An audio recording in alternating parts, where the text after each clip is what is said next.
to start tonight.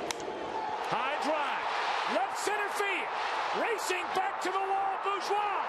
The Reds are National League Central Division champions.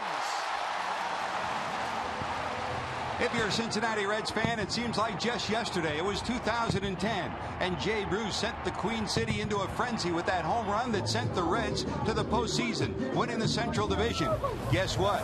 Those moments, those memories, the Dusty Baker drenching of champagne, Joey Votto getting a hug in the clubhouse. Could it happen again? Well, guess what? We'll find out next. The Reds have a chance to clinch tonight on Fox Sports Ohio.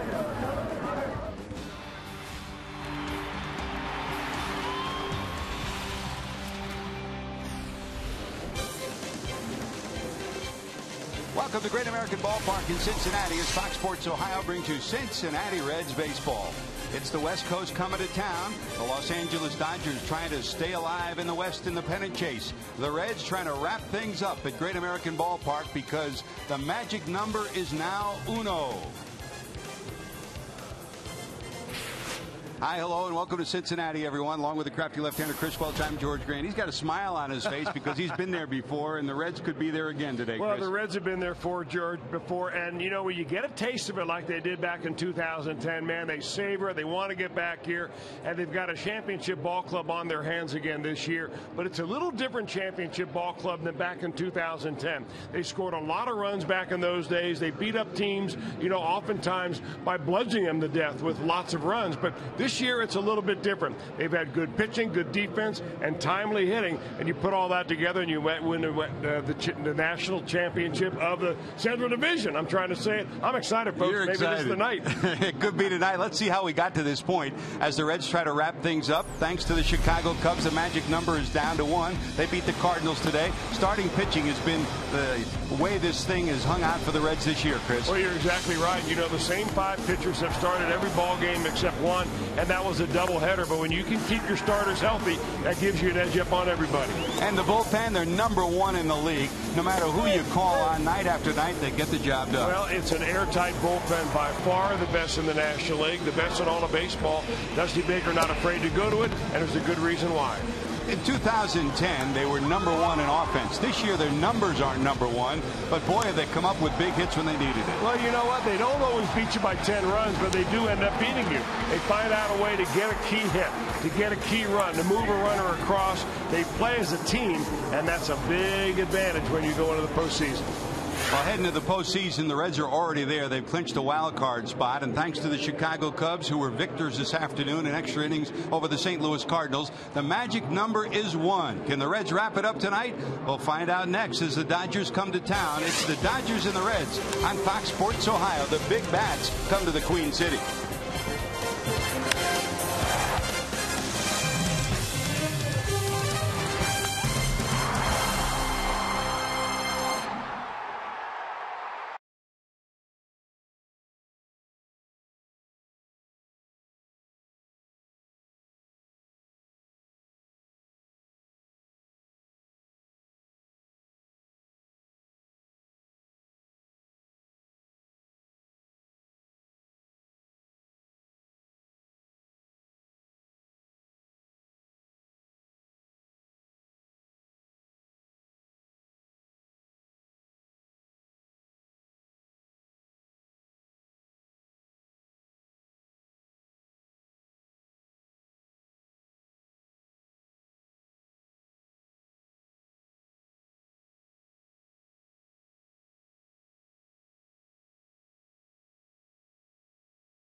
All right, the Reds trying to clinch tonight, and there will be the chance for some rain during the game. I think they get the game in. Temperatures start around 70, fall into the 60s, but there could be some passing showers out at Great American Ballpark. Enjoy the game right here on Fox Sports Ohio.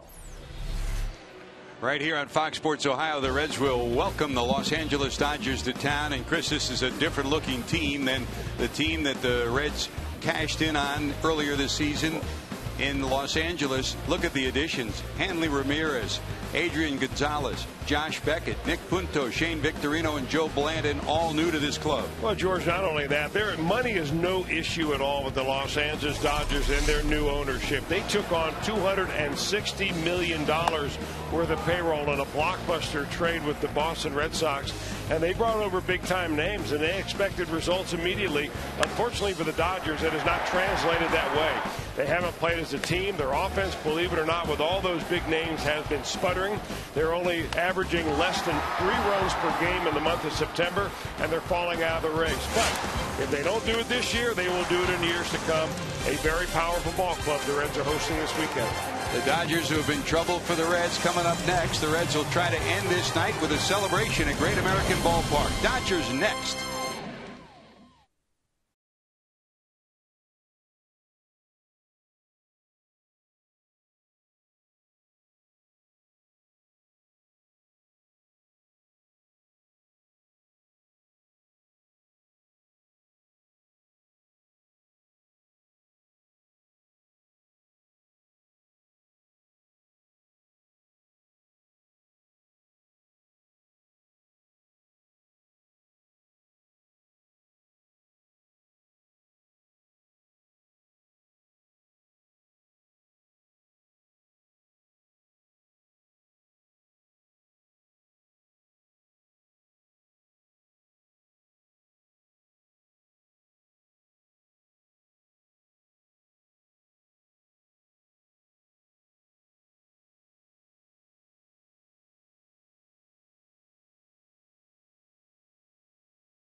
Reds baseball on Fox Sports Ohio, being brought to you by the 2012 Ford F-150 Motor Trend Truck of the Year, by the Regional Tourism Network. Let us be your travel guide to Cincinnati, USA. Visit CincinnatiUSA.com. And by Skyline Chili. Hey, game time is Skyline time. Stop by your favorite Skyline Chili today.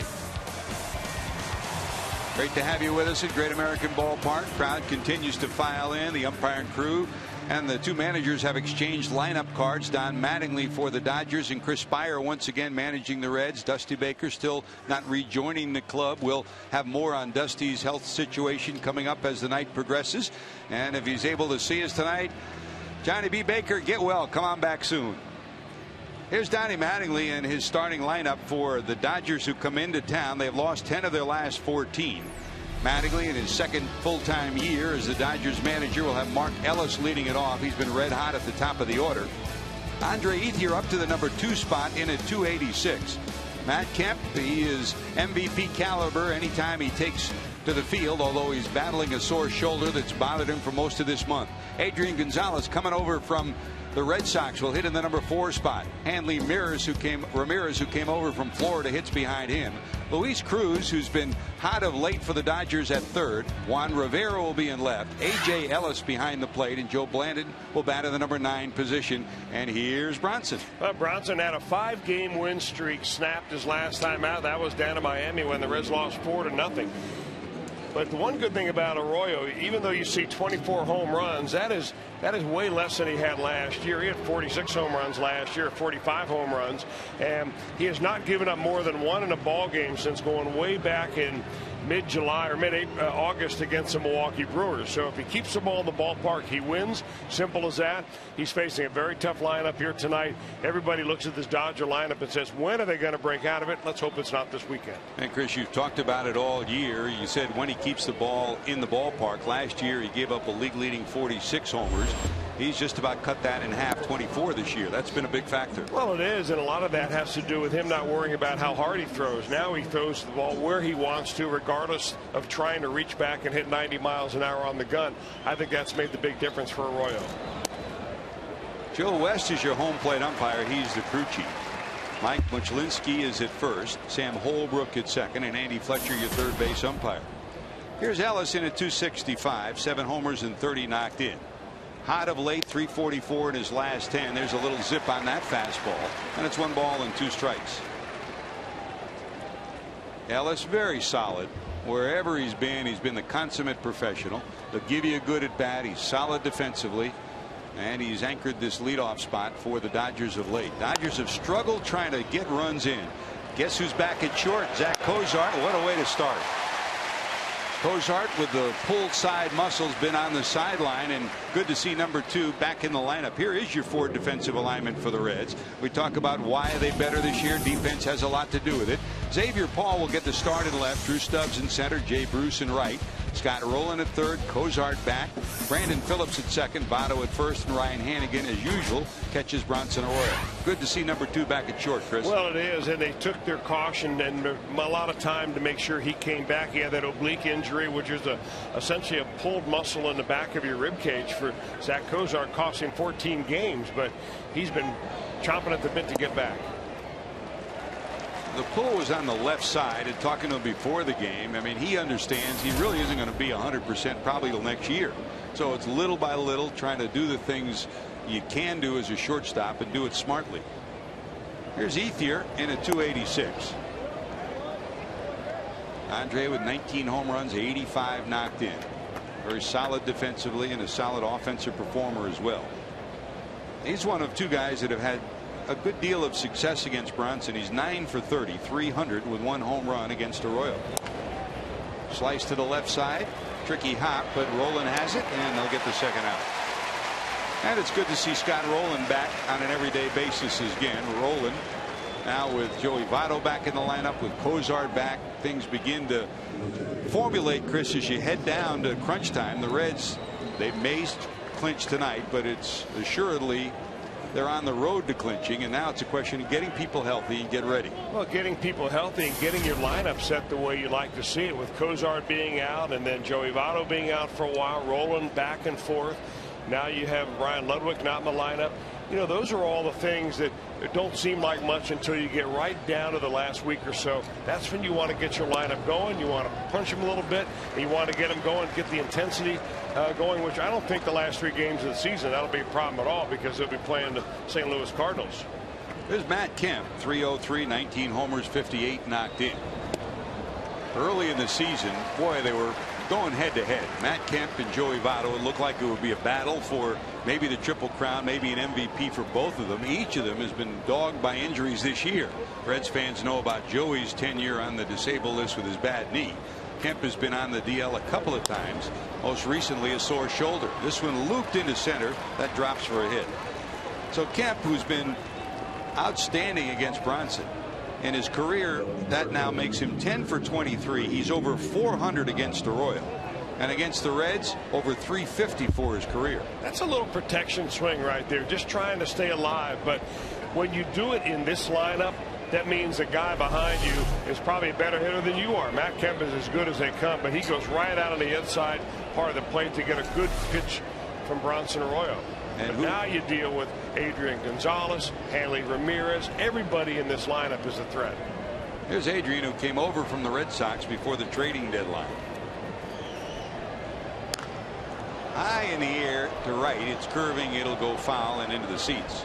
On the 25th of August, it was Gonzalez, Beckett, Crawford, and Punto all coming from Boston to Los Angeles. And a month earlier, the 25th of July, it was Hanley Ramirez and Randy Choate coming from Florida. So this club has been pretty much made over.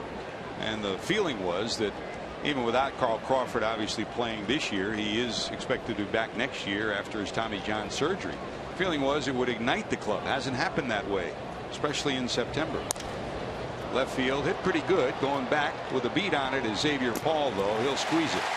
So base hit, no harm in the first. Bronson will take a breather. Brandon Phillips goes to the bat rack.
In his career, sitting in for Johnny B. Baker, Dusty Baker, out of the lineup again today.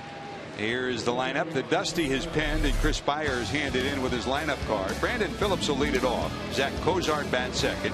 Joey Votto in the number 3 spot. Scott Rowland behind him, and then Jay Bruce, who is 2 for 8 against Blanton in his career. Drew Stubbs will be back in center field, and he'll hit in the number 6 spot. Xavier Paul, Brian Hannigan, and the pitcher Royal bats in the 9th spot. And here's Joe. Joe Blanton, University of Kentucky product. He went to UK back in 2000 and 2002. In fact, he led the SEC in Ks with 133 in his senior year. That's when the Oakland A's drafted him number 1 back in 2002. Tries to sink the ball. Very good control. Will come right after you. Not walk very many batters, but he'll give up the long ball. Bounce right down to third. Cruz has it. Cruz, slick fielder. In fact, the questions in Dodger Town, really, after watching Hanley Ramirez at short, who will be the shortstop next year? Might be Cruz, might be D. Gordon, might be Hanley Ramirez. And it's a debate that certainly was part of the story for Hanley Ramirez in Miami, and it has continued in Los Angeles as well. Here's Zach Cozart. 14 games out of the lineup, back in that lineup, batting in the number 2 spot in at 243.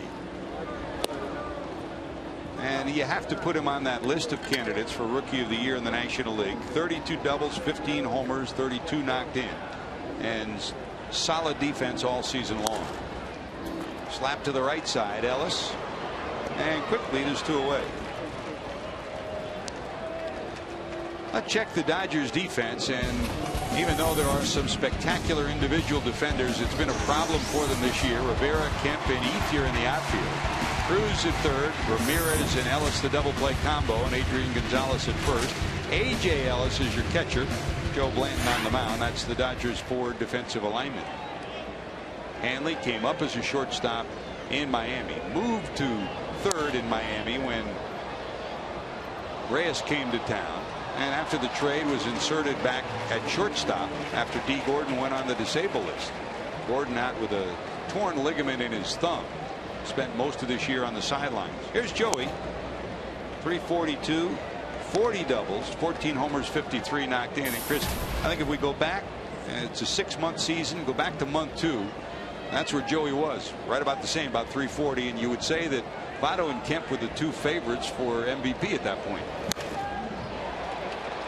Well, I think you're going to see that year in and year out, George. Those 2 guys are going to be in the conversation at the very beginning of the year. Those people that want to make those type of predictions. They're different types of hitter.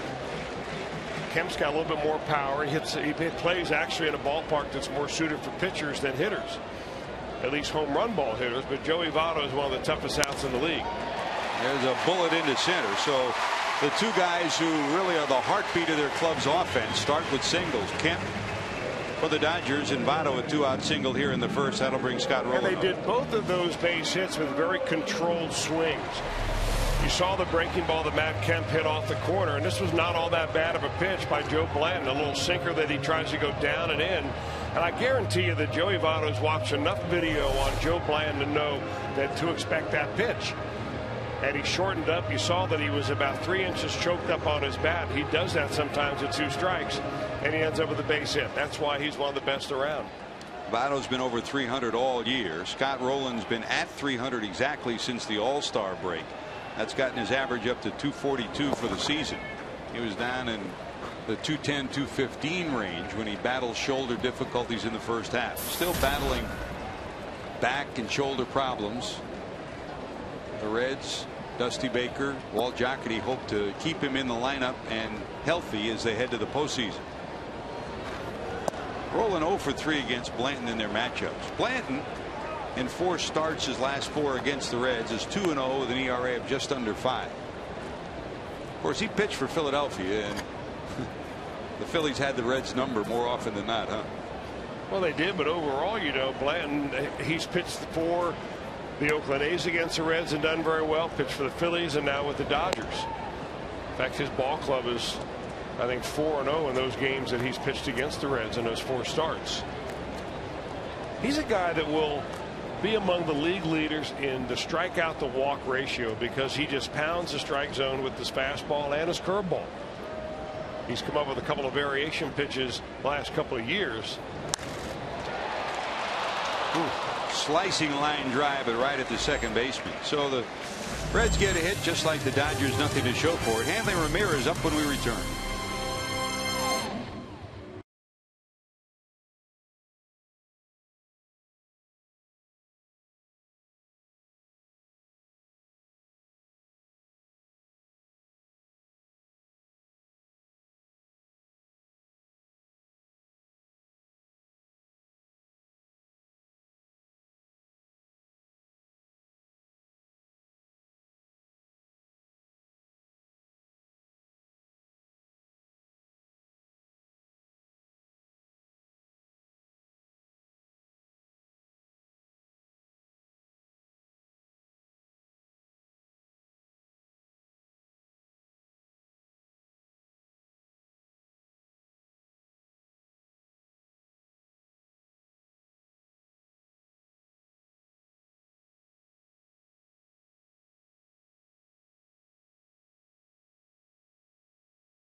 Bronson Arroyo ready to go to work as we go to the top of the second. Hanley Ramirez, Luis Cruz, and Juan Rivera do up. Ramirez overall at 252, 24 homers and 90 knocked in. And that's right about where he was in Miami, in the same place in Los Angeles. He's hitting 262 with 10 homers and 42 knocked in his 51 games with the Dodgers. Towards the hole. Bobble picked up by Cozart and not in time. If he feels it cleanly, he's probably got him. We'll see how they score it. Well, the ball hit very sharply, and he's over there to get it, but you see it took a little bit higher hop than he thought. But I'll tell you, he loved the way Cozart stays with that ball. He nearly made something out of nothing right there. Had Hanley Ramirez let up at all going down first baseline, he would not be standing on first. Scored a base hit, so Ramirez on at first, and here's Cruz. Cruz good, the handler of the bat. Don Mattingly will hit and run with him and bunt with him. And the way the Dodgers have been going, Mattingly's trying a little bit of everything to try to uncork the offense. The Dodgers have lost 10 of their last 14. Breaking ball wide. Start of play today, the Dodgers and the Cardinals, 3 games separating them. The Cardinals lost this afternoon, so the Dodgers at this moment are 2.5 back of St. Louis in the battle for the second wild card spot.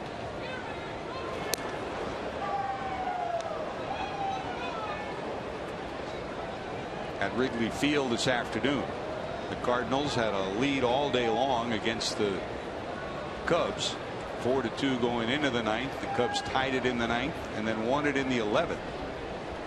There goes Ramirez, breaking ball, picked a good pitch to run on, and he'll steal it easily. Well, they got a real big jump right there. One of the rare times that one of the Reds pitchers don't give Ryan Hanigan a good chance to throw the runner out. I mean, that's one thing that Johnny Cueto, Mike Leake, and Bronson Arroyo have done really better than a lot of pitchers in the National League this year, which is hold runners. That is only the 7th successful stolen base off of Arroyo, and Hanigan has thrown out 5. So that's not a very good success ratio, but the Dodgers push it anyway. 18th stolen base for Ramirez this season, so he's in scoring position for Cruz. 1 ball, 1 strike.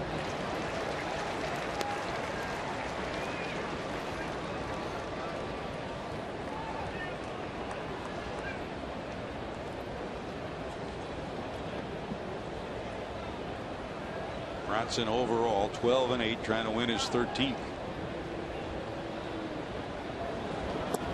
Chris mentioned how stingy Blanton is with the free passes. Bronson Arroyo's out of that same pew of the church. I mean, you know Cliff Lee, he's always at the top of the list. He allows just a little over 1 walk per 9, and Arroyo and Blanton are on that top 5 list. Blooped into center. Ramirez had to hold, so he'll stop at third. So it'll be first and third.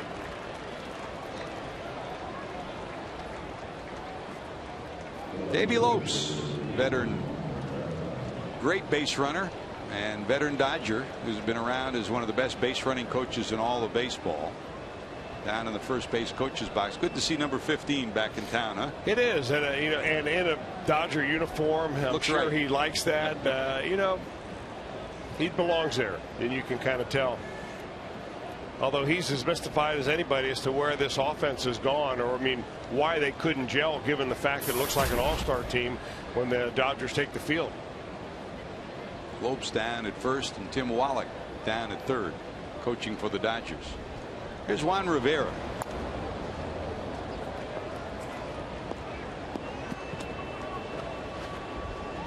There's Eli. Veteran coaching staff, and that coaching staff has been bolstered with Mickey Hatcher named a special assistant after he was relieved of his coaching duties in Anaheim. Good to see him back in a Dodger uniform too. Didn't have to go far. Hatch will keep you loose, won't he? So we got both Hatchers in the house. Mickey Hatcher in a Dodger uniform, and Billy Hatcher, first base coach for the Reds. He was a longtime assistant to Mike Scioscia in Anaheim. First and third. Decent speed for Rivera down at first. Broken bat, loop to second. That'll get a run in. Phillips will get the out. So the broken bat RBI by Rivera gives him his 44th run batted in of the season. And the Dodgers take an early 1-0 lead. So the stolen base already pays off for the Dodgers. Bronson Arroyo not one of those guys that gets a lot of ground ball double plays, although he normally keeps the double play in order. That time that pitcher's almost too good. You get right in on the hands and you break the bat so badly that the ball barely gets out to the second baseman, and the Dodgers get the first one.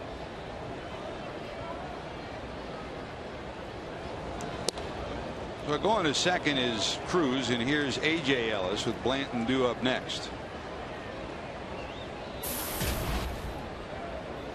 Ellis has been more often than not the everyday catcher for the Dodgers this year, and he's had a good year, hitting right at the 300 mark, 298. Down to third. Rolen will hold the runner. 2 away.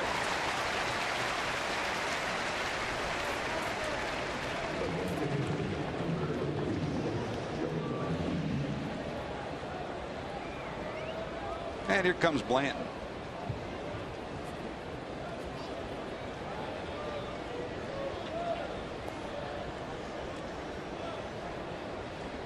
Four hits on the season. That equates to an .078 average.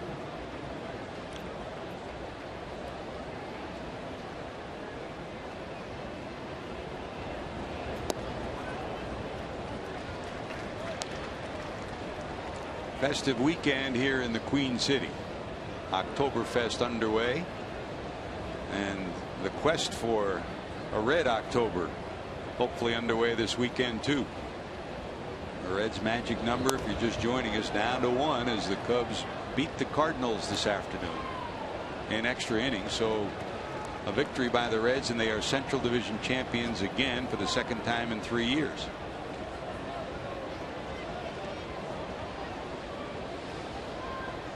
Oh, 0-2.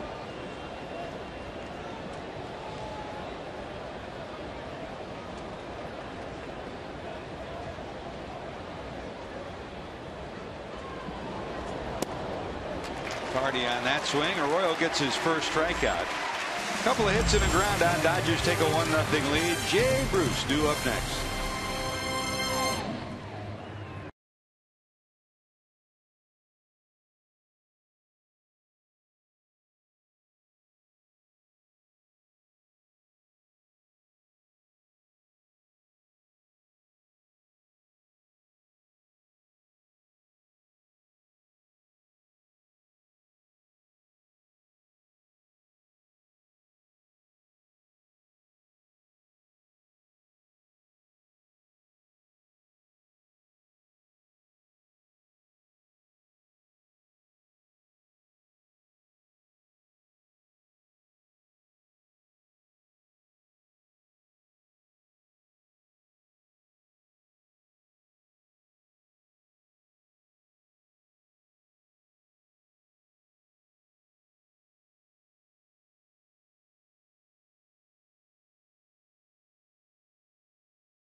Lawyers for serious injuries. Call 1-888-ELK Ohio. This is what happened in Chicago. Darwin Barney, a 2-run homer in the ninth, ties the game at 4, and they went to the 11th inning, And David DeJesus bangs one into right. The winning run scores, and the Cubs beat the Redbirds, pounding out 13 hits, the final 5-4.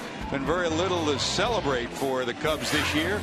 And the Reds here at Great American Ballpark, they had just gone inside after batting practice, and the fans were celebrating with a big cheer as they had it on the scoreboard. That means a magic number down to 1. Yeah, the tone in this ballpark really changed after that win by the Cubs. All of a sudden, there was a lot more electricity here.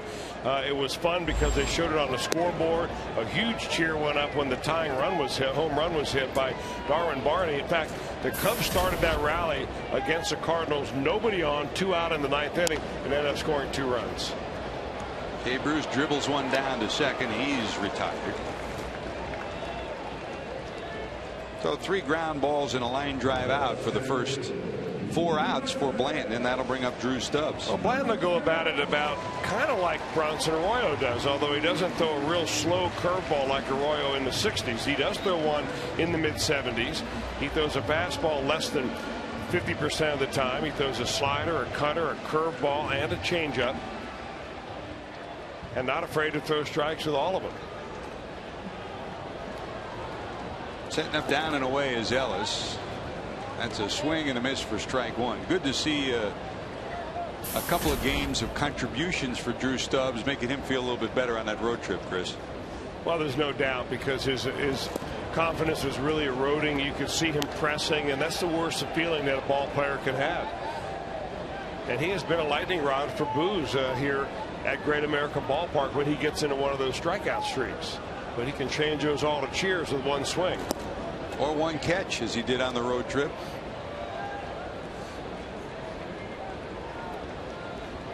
And another 3-hit game that made him feel better as the Reds came up with a big win in Chicago. Down and away for a ball. 2-2.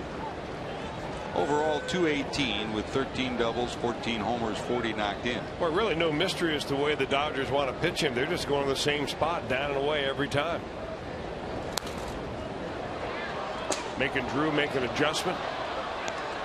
You know, one of the first things to go when a hitter starts to get into a slump, that front side pulls open. Very much like it is in pitching. When your front side flies open too early, as a hitter you can't cover the outer part of the plate. As a pitcher you can't get the ball down where you want it. See Ellis telling Blanton to shake his head to shake off. And right down Broadway for a strike, and that's strikeout number 150 for Drew Stubbs on the season. First strikeout for Blanton. And there's 2 away. Well, Blanton's got a good curveball, there's no doubt about it, but that was one of those that was very hittable. I mean, if you're staying on it, if you're looking for something out there, you know, you might be fooled by the pitch, but it might, you know, I'm not sure what it is, and I know that everybody's somewhat confused by it, and they think about it all the time as to what is it about Drew Stubbs that doesn't allow him to pull the trigger on a pitch like that, even just to stay alive. Try to foul one off. So 2 away, and here's Xavier Paul. He gets the start in left. You know about Ryan Ludwig, he exited the game in Chicago with not a pulled groin muscle, just a bit of a tweak, and before the game today he said he could play if he had to, but Paul Lassard, the trainer, and the Reds Brain Trust saying, look, no reason to take a chance here. So he's sitting on the sidelines again. He is available to pinch hit if needed, but they'll probably give him a couple of days to get healthy again. Boy, this guy's, you talk about the keys to making the postseason. 2 years ago it was Chris Heisey who came up with hit after hit off the bench. How about Xavier Paul this year? Well, he was really the 3rd player that the Reds auditioned as that left-handed hitter off the bench. Hey, Willie Harris out of spring training made the ball club. Later on, Mike Costanzo came up and tried it for a little while, and when they were able to get a hold of Xavier Paul, remember he was in the minor leagues with the Washington Nationals, and he had an out in his contract, and the Nationals essentially told him, you're not going to make the major leagues with us this year. If you do, it'll be probably September. So he decided to take that clause and exercise it, made himself a minor league free agent. The Reds signed him, and a couple weeks later here he is in the major leagues. Not just in the major leagues, but contributing. Contributing big time. Hey, Papa John's is giving away 2 million free pizzas to their Papa Rewards members over the next 4 months. If you aren't a Papa Rewards member, be sure to join at papajohns.com for your chance to win. Better ingredients, better pizza, Papa John's. Better curveball, better changeup, better fastball for Blanton. He has a 1-2-3 second.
Join the Reds for Fan Appreciation Night presented by Walgreens. Cheer on your Reds at Great American Ballpark under the lights, and don't miss all the drawings for fan prizes throughout the game, including gift cards, Reds memorabilia, and more. For tickets to see your Reds take on the Dodgers this Sunday night under the lights at 8 o'clock, call 513-381-REDS or visit reds.com today. Back to work goes Bronson. Top of the order, Mark Ellis bounced to short first time up. Dodgers lead at 1-0. Infield hit by Hanley Ramirez. He stole second. Went to third on a hit by Cruz. Scored on a ground out by Juan Rivera.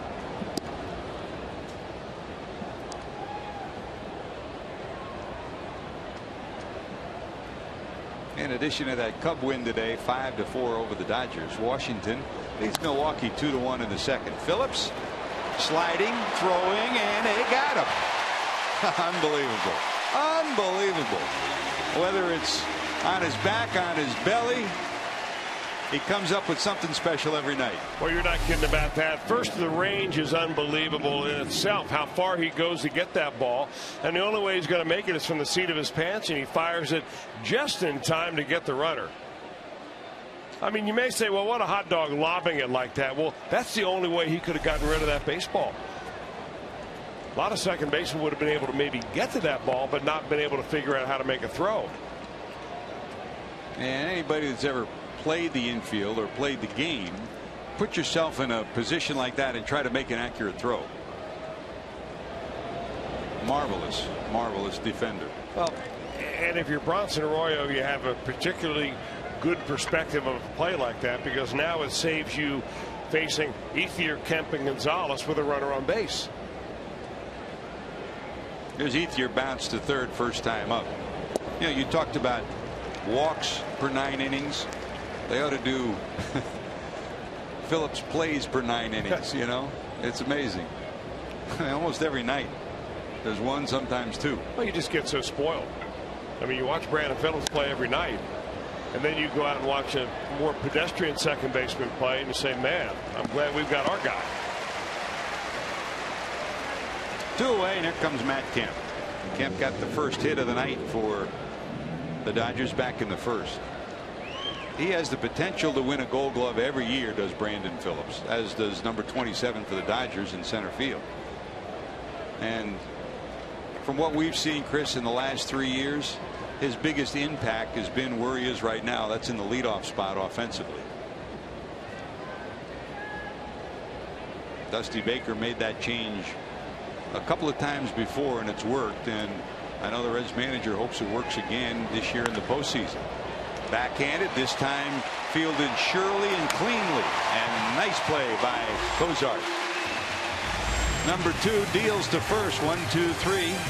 Hannigan due up.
Signed during tonight's game. Greg Clyburn from Batavia, Ohio will win this beautiful new Tundra on display at Great American Ballpark. Register for your chance to win at an upcoming game by seeing your Cincinnati and Northern Kentucky Toyota dealers.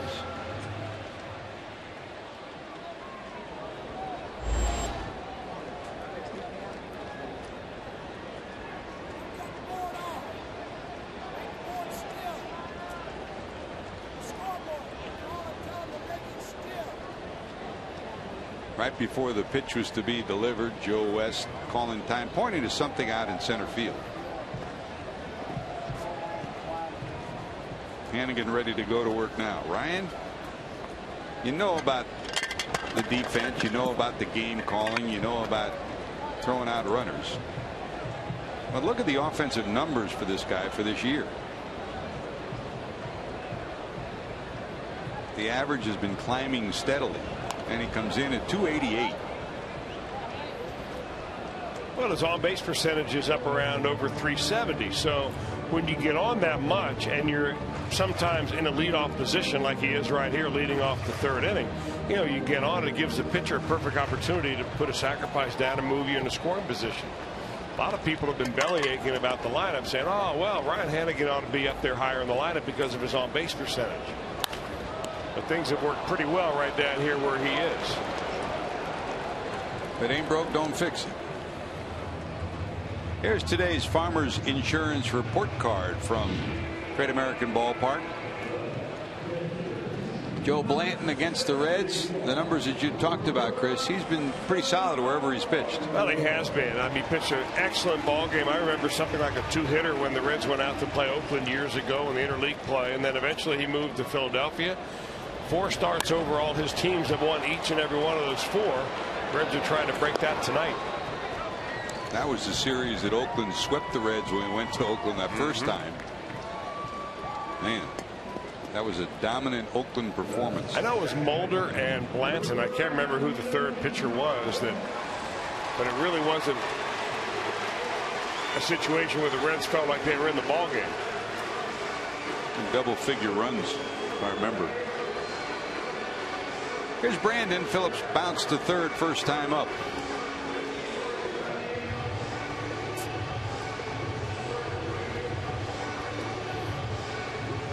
You like him in the leadoff spot?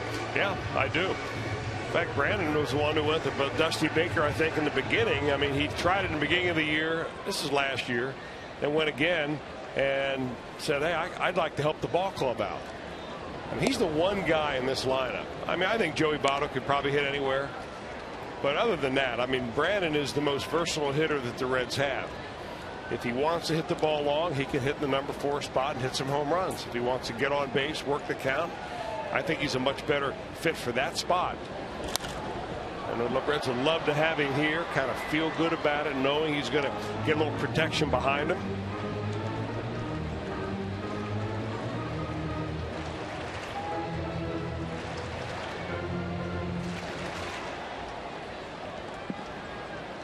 There are many ways to construct a lineup. The old-fashioned way of speed, then sacrifice. Here's a fly ball to right at the warning track. Ethier there. He's got it. And the Reds go quietly in the third. 1, 2, 3. They've got one hit. A Votto hit back in the first through 3. Gonzalez due up when we return.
Brought to you by Miller Lite.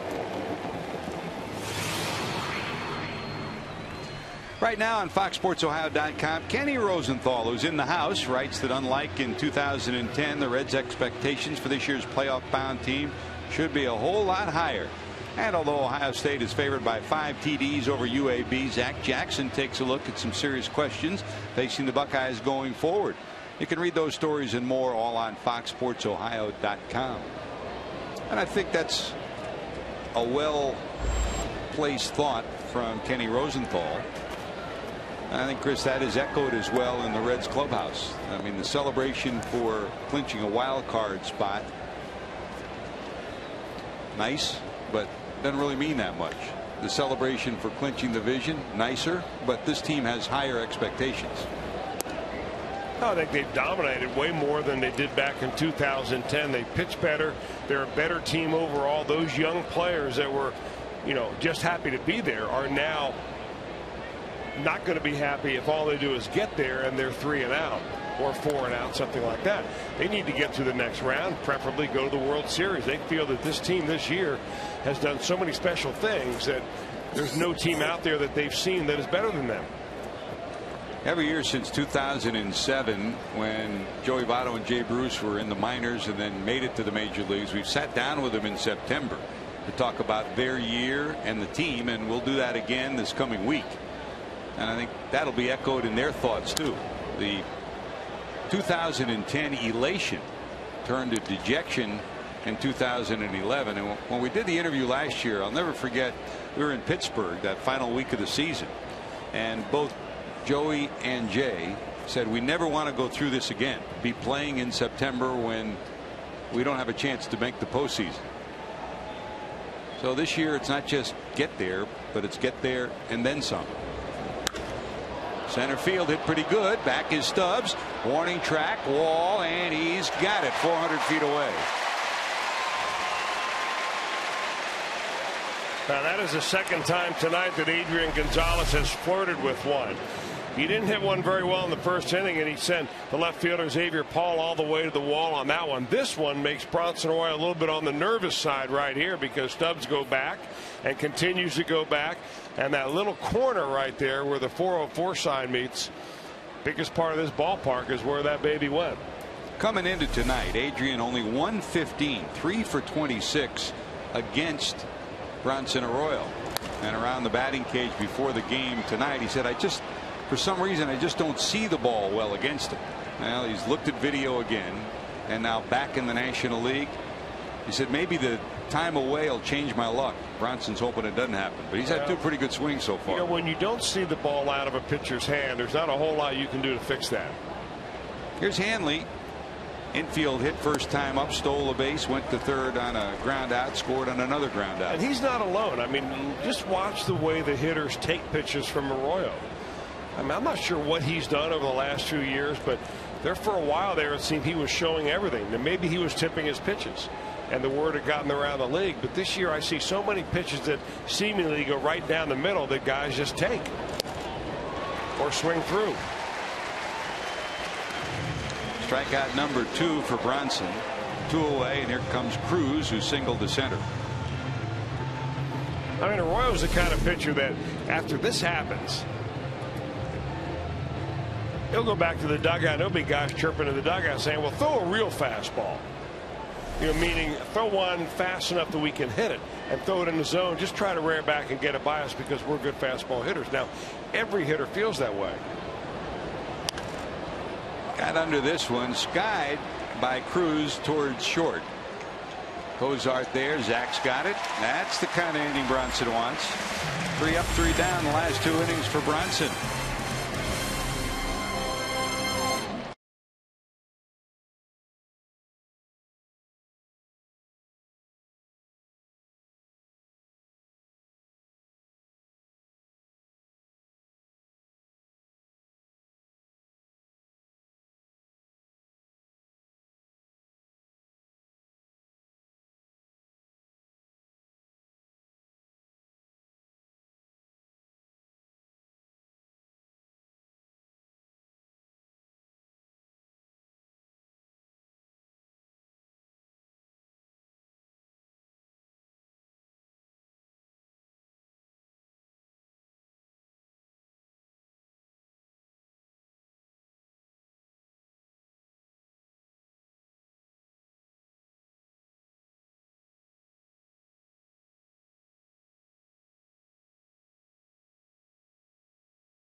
Cincinnati Reds baseball on Fox Sports Ohio, being brought to you by JTM Food Group, creating great dishes together with the food service industry for over 30 years. By your Cincinnati and Northern Kentucky Toyota dealers. For over 30 Toyota offers available now.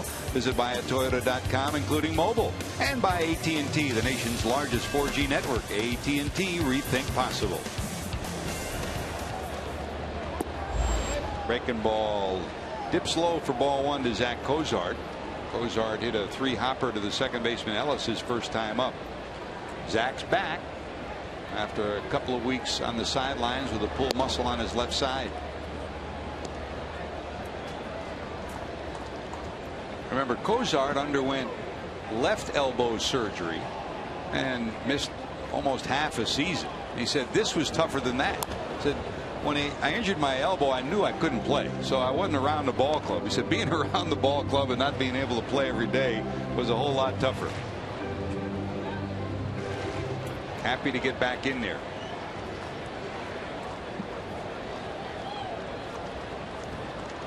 One ball, two strikes.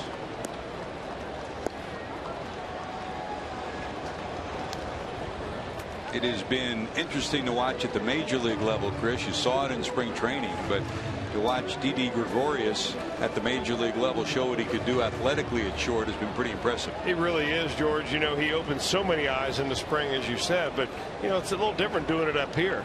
And he keeps his head about him. He's got good stage presence. He's got a ways to go offensively, but I'll tell you, he's going to be a fine major league player. 3 strikeouts for Blanton. And don't forget, today's broadcast is on AFN, the American Forces Network, broadcasting to the United States Armed Forces, serving 175 countries and aboard ships at sea. They're watching around the world in Iraq, Germany, Italy, Southwest Asia, South Korea, and Japan. I want to say welcome to everyone. Thanks for doing what you do to help us enjoy day-to-day life, and we look forward to you being back at the ballpark soon. There's Joey, singled first time up.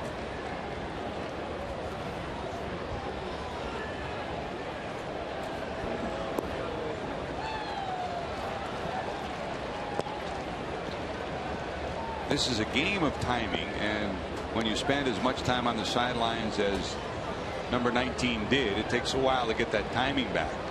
And I think Joey Votto's cognizant of the fact he probably will not be fully comfortable until next spring again with the knee difficulties he's had this year. Hopped out 2 away here in the 4th. And here comes Roland. How about a couple of birthday wishes tonight, George? And the first to Darlena Ratliff from South Shore, Kentucky. That's down around Don Gullett's part of the neck of the woods, if I'm not mistaken. And she is celebrating her 100th birthday on Sunday. And we wish you, Darlena, the best birthday ever. And a happy birthday, and a happy birthday to another big Reds fan, Mary Jo Smallwood, who has been an outstanding Reds supporter for many, many years. Back in town cheering on the Reds. And Chris, we want to say get well wishes tonight too to Betty Trimpe. Yes, we do. She has brought us chocolate chip cookies for 20 years. Boy, you're not together. kidding about that, Betty. She's under the weather a little bit, and Betty's home watching on TV, and we want to say, Betty, get well soon. We love you.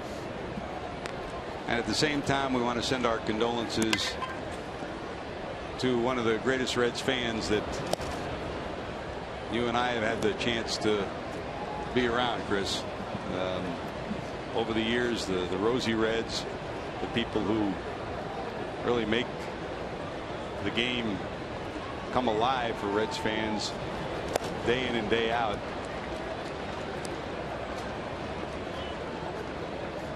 Jesse, one of your favorites, huh?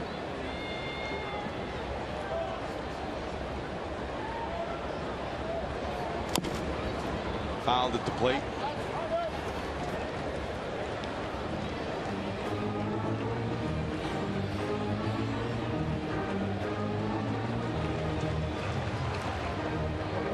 Rolling lined out first time up.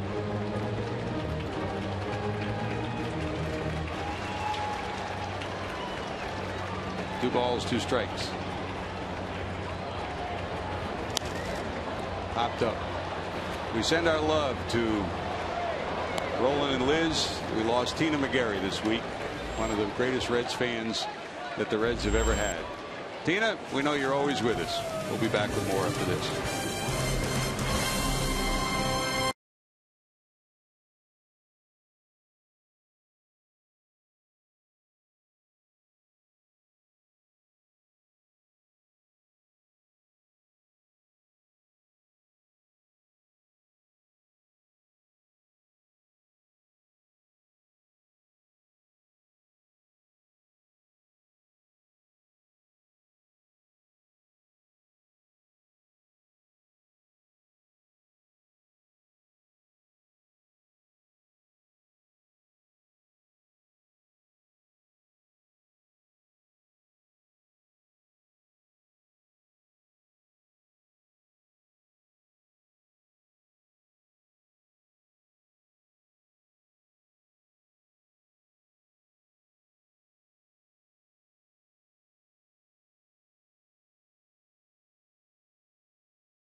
It's Reds Live. It's presented by King's Honda and the King's Auto Mall. And tonight, if the Reds come back and win this game, it could be a clinch night.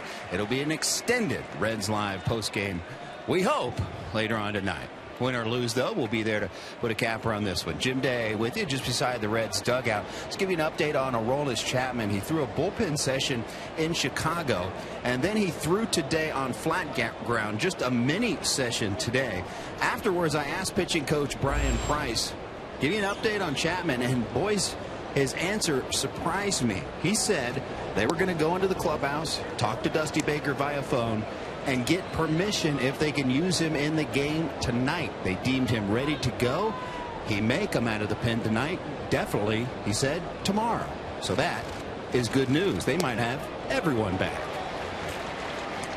Thanks, JD. And just to update those of you that joined us late, Dusty not with the club again tonight. Still not been given clearance to head back to his duties here in Cincinnati at the ballpark. Chris Spire again running the club on an interim basis. And you're right, Chris, as we were talking to the coaches, they were looking forward to going in and talking to Dusty and seeing, first talking to him themselves just to see how he's doing, but also get some marching orders from the man who's still doing the lineup card and still keeping it together. Well, I think there's a lot of concern for Dusty Baker, to be honest with you. Maybe it's undue concern, but anytime you go into the hospital to get an x-ray to check for pneumonia, and then they keep you for 2 or 3 days for observation and tests, I mean, that makes everybody around you who cares about you worry a little bit. I think that's where this ball club is right now. They'd much rather see Dusty alongside Chris Spire on the bench right there rather than Dusty leaving a hole there. So they all wanted to be reassured that he was okay.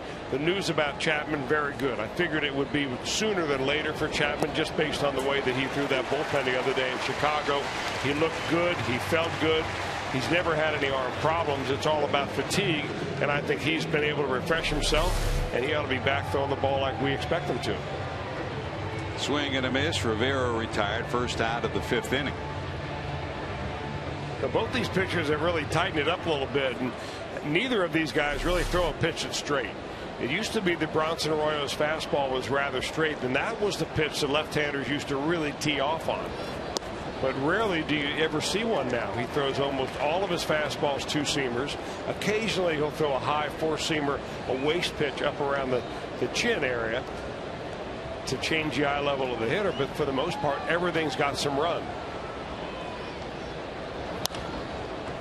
Slap to the right side. It'll be in the seats. No balls, 2 strikes. The crowd continue. Usually you pretty much know by the 2nd or 3rd inning what you're having. You got to figure, Chris, with the word out that the Cubs beat the Cardinals this afternoon, this crowd has continued to grow as this game has continued tonight. It's an I want to be there kind of crowd. Good place to be. So if you're in the area, hop in your buggy, come on down. Hopefully the Reds can rally and come back with a W on this night and a division title. Lined in the left. There's Xavier Paul. Got it 2 away. Tonight's Ohio Lottery Mega Millions jackpot is worth $12 million. Drawing is at 11 o'clock tonight. Got your tickets, Jesse? $12 million. There's a pitcher, Joe Blanton, struck out first time up. Blanton, Ramirez, Rivera, the 3 strikeout victims of Bronson tonight.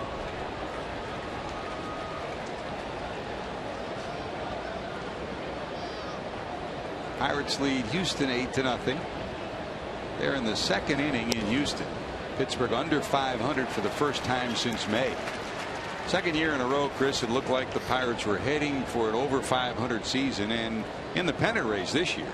But the month of September, they've gone south. Well, they still have got a good chance for a 500 club. At the beginning of the year, if you asked a Pirate fan, would you be happy, would have said yeah. But now they're disappointed. Bronson gets 2 strikeouts, still 1-0 Dodgers.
At Great American Ballpark, and make sure you take advantage of a special Reds Sunday night baseball ticket offer. Purchase a view level ticket for only $10 or a field box ticket for only $20.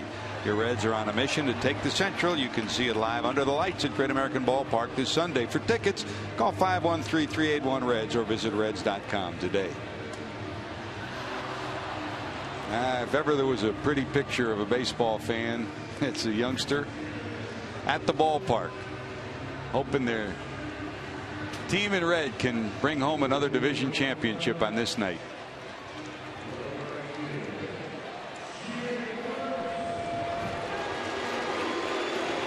Well, it was 2010 that number 32 came up with the big hit that gave the Reds their division championship. And here's Jay Bruce to lead it off in the 5th. All right, Chris, start to add it up. How would you grade Jay Bruce's season? 257.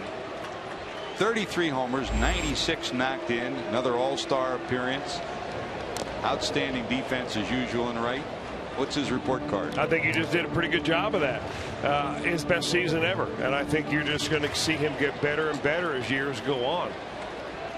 I mean, still have to remind you that he's a mid-20s player, and he may have been rushed to the big leagues, yeah, but he's finally hit his stride now. And I think the key for Jay, and we've said it 1,000 times, is to just shorten those slumps where he looks so bad that he doesn't even make contact. But when he gets hot, and you hope that he gets hot just around playoff time, there's not a hitter around here that gets as hot as he does that can carry the ball club like he can. I remember doing an interview with Ted Williams once, and Ted said, I don't really want to start to evaluate a hitter till I've seen 1,000 at bats. And that's a pretty good indication of how to give somebody a chance to grow and find out what they are and what they're not. Of course, not everybody gets a chance to get 1,000 at bats at the major league level. Well, the one thing about Jay Bruce is that no matter how he's going at the plate, he plays very hard. He plays every day. He comes to win every day. And the guy will run through a wall for you. If you're a pitcher and you see a guy play behind you like that, you want him as your teammate. Full count, 3-2. Last year really started what this year has become. Jay went home last year, new workout regimen, new eating regimen, and when you saw him in spring training, when I talked to you the first week at spring training in Arizona, you said, boy, he looks different. Swing and a miss, one away in the 5th. That's strikeout number 4.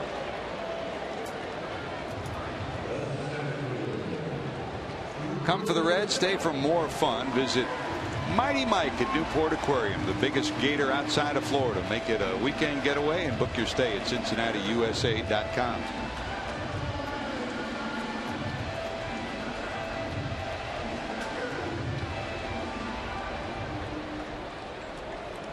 Here's Drew Stubbs, struck out first time up. Xavier Paul due on deck.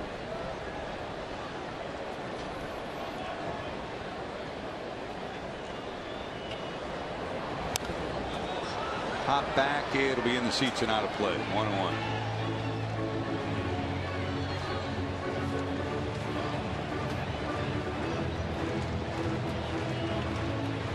Start of play today. The Washington Nationals have a 91-58 record. The Reds 91-59 in the battle for the best record in the National League. The Nationals, and congratulations to them, Chris, they won last night. So it's the first time since 1933 a team from our nation's capital will go to the postseason. And for the first time since '81, the franchise will go to the postseason. That's when they were in Montreal, of course. Well, of course, if the Reds want to win and get home field advantage over the Nationals, they can't just have the same record as the Nationals. They have to have one more win than the Nationals.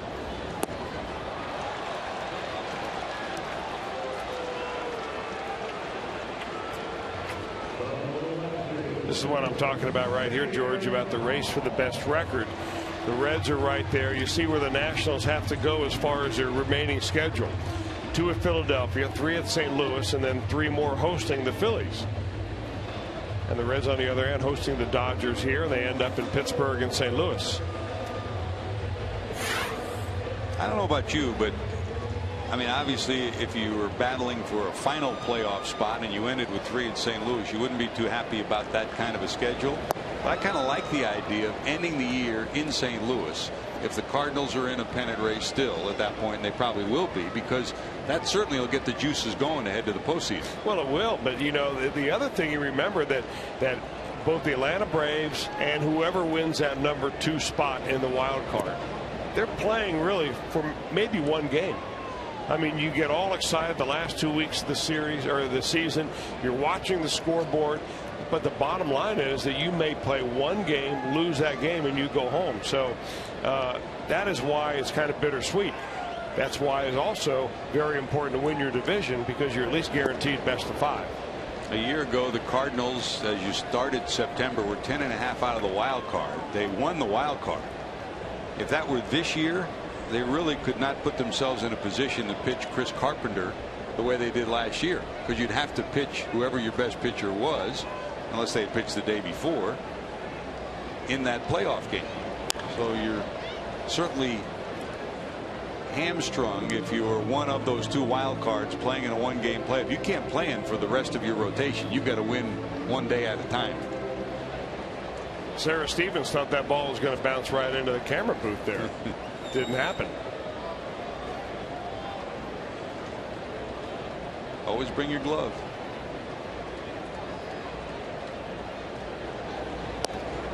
So I guess the question I ask of you, if you're managing the Atlanta Braves, you set up your rotation so that you have your ace pitching that play-in game, that wild card game, or do you set up your rotation so that you're set if you make it to the playoffs? I think you have to do it for that game.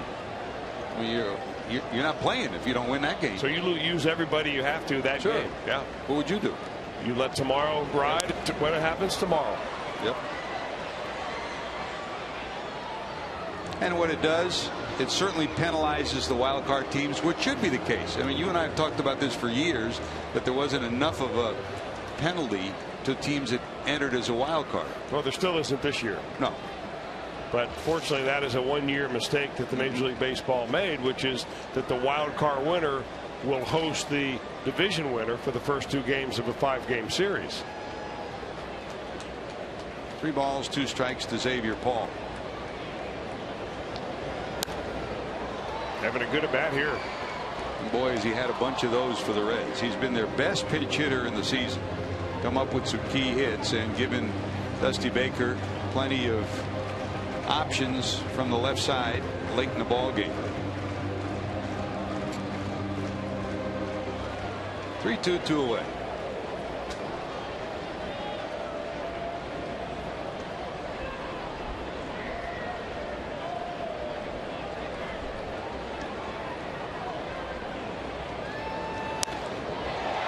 Hit pretty good to left towards the warning track. Looking up is Kemp, and it'll drop and hop over the wall.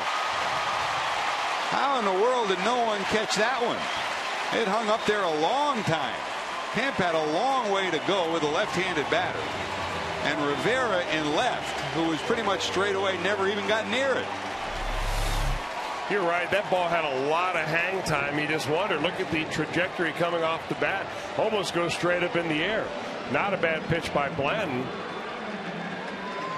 But neither of those guys, who are pretty good outfielders, a little tentative right there, the way that Matt Kemp going after that baseball.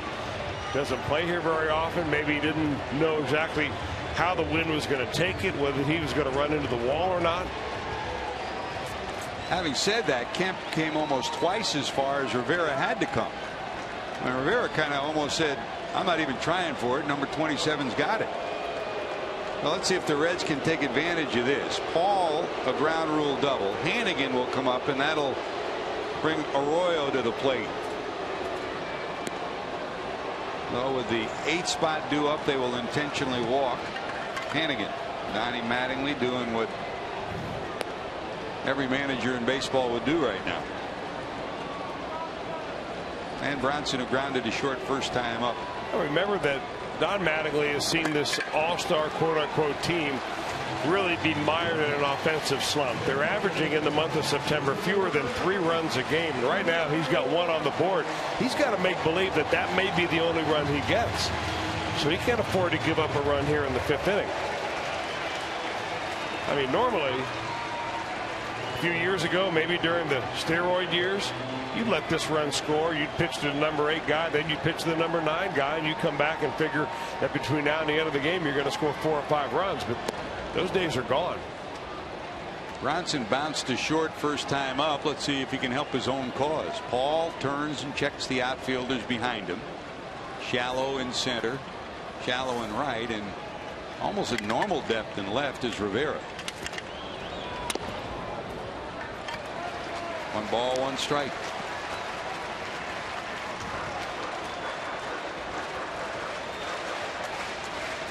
Bronson has 2 runs batted in on the season. A ground rule double and an intentional walk and put 2 on. Nubbed foul, 1 and 2.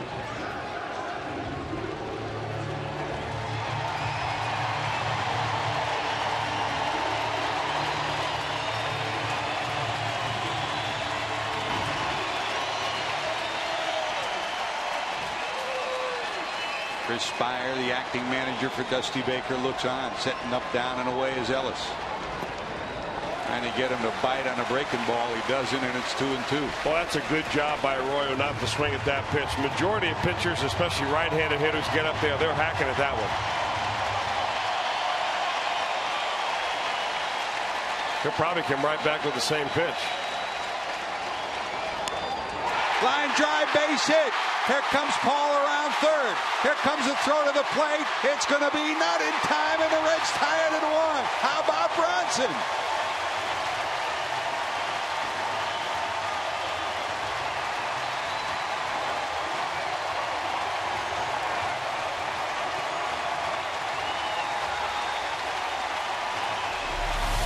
Well, he did come back with the same pitch, but he hung it on the inner part of the plate.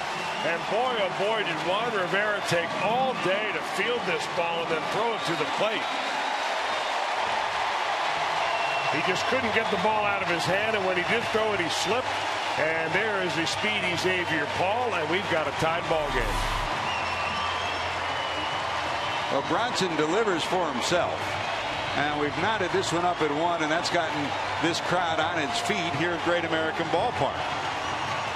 And Rick Honeycutt will go out and try to settle down his pitcher.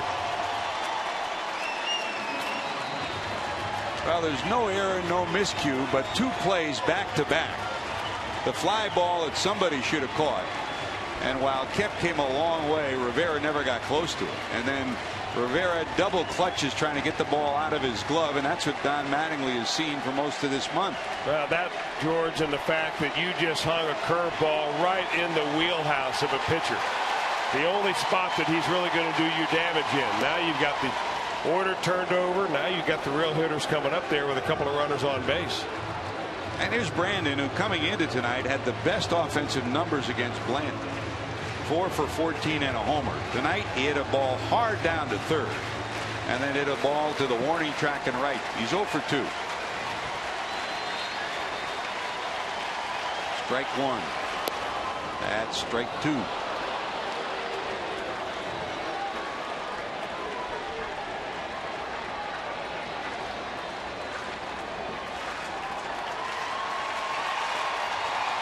And again, after the intentional walk, is sitting at second. Arroyo with a run-scoring base hit down at first.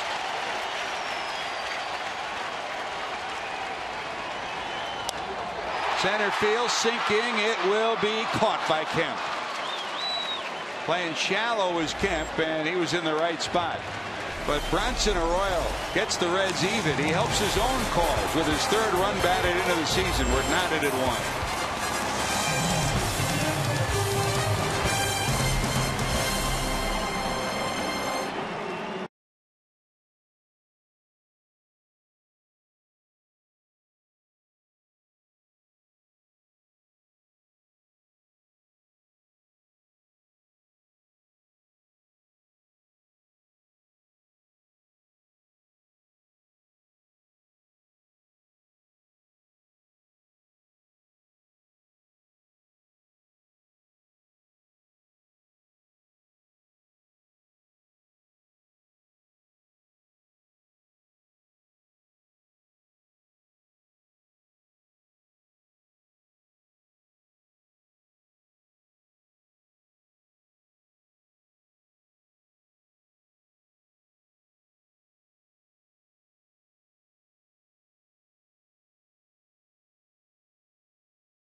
Coverage of the Reds with you this season. Subscribe to MLB.tv today to see every Reds out of market game live online and on your favorite devices in HD quality. Visit Reds.com to order and get more details. MLB.tv. Baseball everywhere. A run, 3 hits for both ball clubs. Bronson helps his own cause.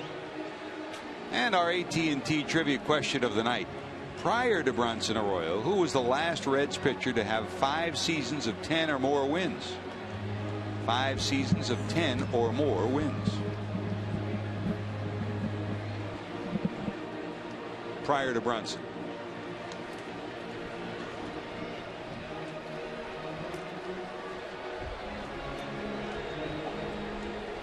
Five years of 10 or more wins. Bronson did it.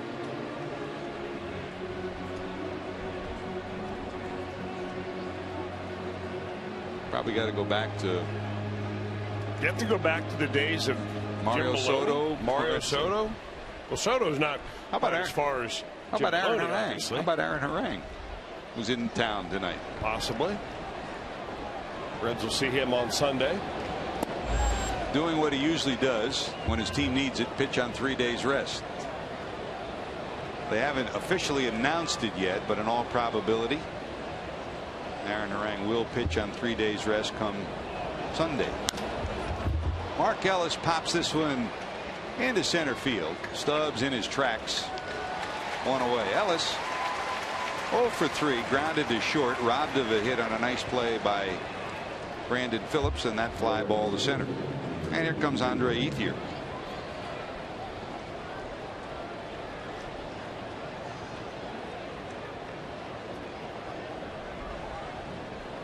Hey, Reds fans, for a quick and delicious meal the whole family will enjoy, try JTM's Beef for Chicken Philly Steak Kits. That's JTM.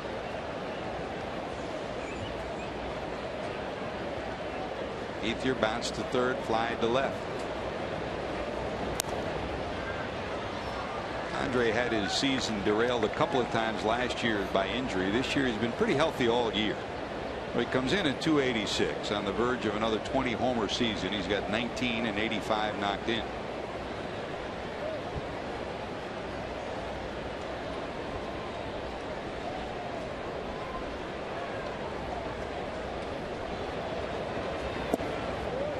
Ethier, Kemp, Gonzalez, Ramirez.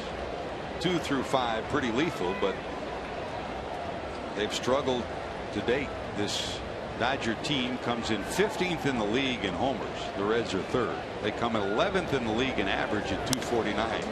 This one high in the air to right center. Stubbs going back at the wall. He'll haul it in. That one hit a mile in the air, but enough room for Stubbs to haul it in. Bronson's using every bit of the ballpark tonight. Well, he's using every bit of the strike zone too. That particular at bat to Andre Ethier, he made 2 perfect pitches to set it all up. He went right underneath Ethier's hands with the first pitch fastball, then went down and away. And when Ethier got one he wanted, he just got underneath it. There's Kemp, singled in the first, bounced to short in the third.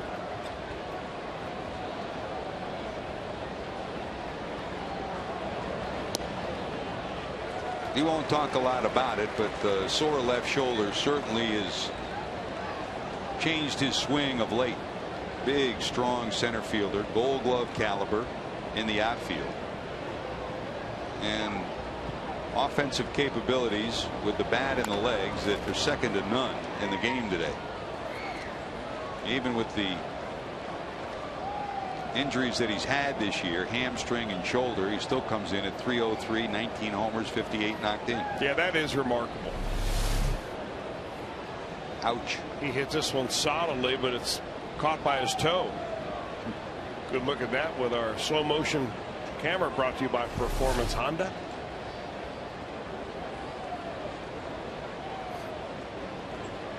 If you're drafting for a ball club today, Chris, not fantasy baseball, but in real baseball, this guy might be your #1 pick. Well, he might be your #1 pick, but his injury status, George, is something that you ought to keep under consideration. I like those guys that play every day. 0-2. Now, not that he wouldn't play every day unless he has a major injury, but when you start having hamstring problems, you know, those begin to, and that may be a sign of some other things breaking down in your legs. And if you hit, you need your legs. But is there a better talent around than Matt Kemp? I'm not so sure there is.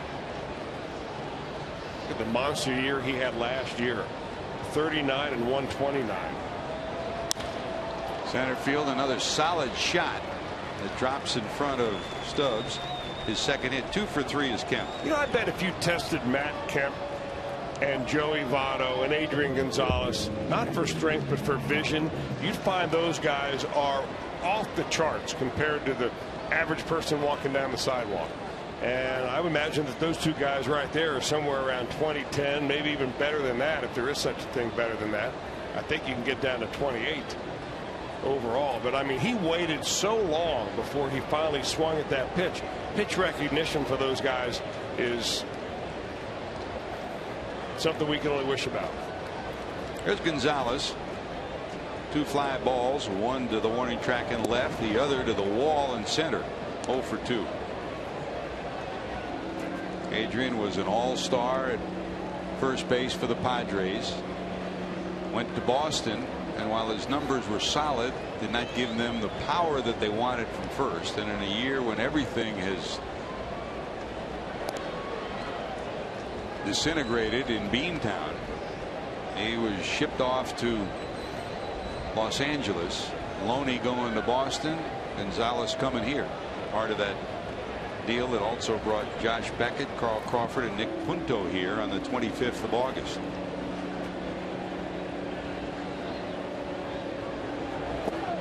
And talking to him before the game, you get the feeling, Chris, that he's happy to be back in the National League. Happy to know he's going to be the first baseman every day. I mean, he volunteered to play the outfield when the Red Sox had all kinds of injury problems and tried to get Kevin Youkilis back in the lineup or David Ortiz back in the lineup. And he also DH'd sometime, which he didn't like to do. 2-0. Solidly hit the center. That's a base hit. Rounding second, on his way to third. There'll be no throw. Kemp cruises to third, and it's first and third with 2 outs. Well, you're looking at 2 of the best hitters in the National League right there, and I say 2 of the best because the Reds have one right there as well. But Adrian Gonzalez has such a good, sweet swing. Well, you can flip a coin between those 2 first basemen and not pick the wrong one. That ball's a good pitch by Arroyo, down and away, maybe even down out of the strike zone.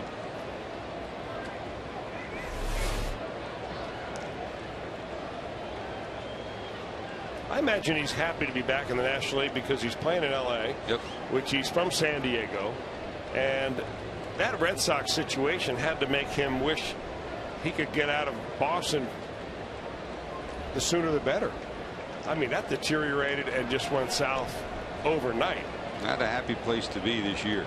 Here's Ramirez. Reached on an infield hit and struck out. Breaking ball, strike 1. Now, I think unlike Matt Kemp and Adrian Gonzalez, you can pitch to Hanley. And that's a spot right there that you can get him on. But if you throw him a mistake pitch, he can hit it as far as either of those other 2.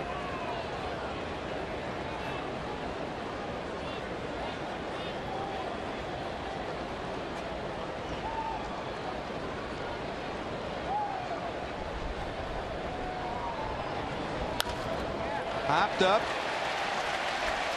It'll stay in play in foul territory. Joey's got it. The 2 out base hits, but Arroyo dances the tightrope. We're still tied at 1 going to the bottom of 6.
Years now, it's time for us to bring you to the Reds. Tonight, the Fan Express brings the MSAR Group to the ballpark. For more information on how you and your group can get on the Fox Sports Ohio Fan Express to Reds Country, call 513-765-7600 or visit Reds.com.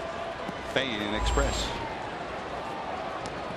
Reds back to work. Here's the number 2 hitter, Zach Cozart, as we go to the bottom of 6. Cozart bounced to second and struck out 0 for 2. Reds got a base hit from Votto in the first. He was left stranded. Blanton then breezed through the second, third, and fourth. In the fifth, after striking out Bruce and Stubbs to start the inning, Xavier Paul hit a ground rule double to left center. With him on second and the number 8 hitter Hannigan due up, they intentionally walked him, and Bronson Arroyo helped his own cause with a run scoring single to tie the game at 1. And here we are to lead off the bottom of 6.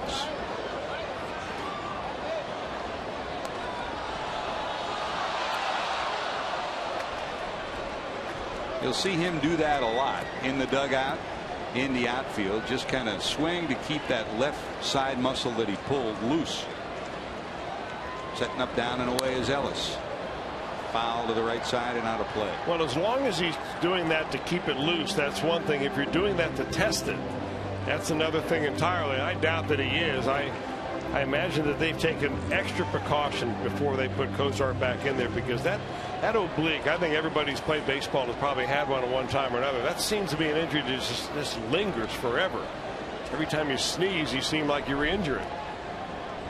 No balls, 2 strikes. Paul Lassard, the head trainer, Steve Ballman before the game today, and talking with them. I mean, the goal is to get somebody back, but with a pulled hamstring or an oblique or an abdominal muscle, part of it is get to the point where you feel you're ready and then give yourself another 3 or 4 days just to make sure. And the Reds medical staff, headed up by Dr. Timothy Kremchek, there's Paul Lassard. I mean, they've had their fill of injuries in the last month of this season that they've had to administer to. That's a call, strike 3, right on the outside corner, threading the needle for a strikeout looking number 6 for strikeouts for Blanton tonight. Boy, he's sharp tonight, Joe Blanton is. He has been on that outside corner all night long. And one reason why he can get out there is you watch him pitch, you watch him watch his left leg and the direction that he takes. He does not throw across his body one bit. He gets out over his front knee as well as anybody, and that allows him to get good extension towards that glove side, which for him is first base side of home plate. There's Joey, single to center and bounced flat out into foul territory in the 4th.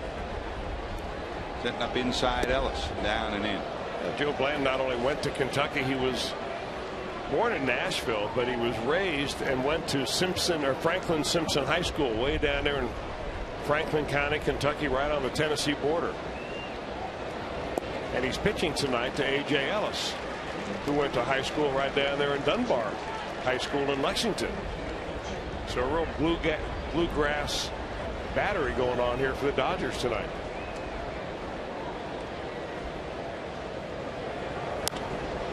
Hit pretty good right center field, but it'll stay in the park. Ethier over. Got it, 2 away. The wind is blowing in tonight, and it's held up a lot of baseballs. It held up the one that Adrian Gonzalez hit it big time, held up that one right there. I don't think that had a chance of going out, but it certainly had a chance of going to the warning track back in the days of August and July when it feels like it's 100 degrees here and the ball jumps. And Chris, while you talk about the Dodger pitching coming in, and that's been one of the keys to their success this year, you can't forget that 2 of the biggest cogs in that pitching arsenal are on the sidelines. I mean, Ohio native Chad Billingsley is on the disabled list, and Clayton Kershaw has been sidelined. He did throw on the side today. He's had hip difficulties, but those are 2 of the best pitchers in the league. Kershaw is the one they're most concerned about, obviously, because they'd like to have him back before the end of the year, and he's got a torn labrum in his hip. And eventually it's going to need surgery. If he has surgery now, he may not even be ready by next spring training. So I think they'll let him pitch, but it's up to him and his pain threshold. 1 ball, 2 strikes to Scott Rowland, who lined out and popped out. And that's one thing the Reds haven't had to deal with. They haven't lost their #1 starter. I mean, they did lose their #1 starting player in Joey Votto for a long time. But they did not have major injuries to their pitching staff, and it's what pitching and defense has kept them in all year long.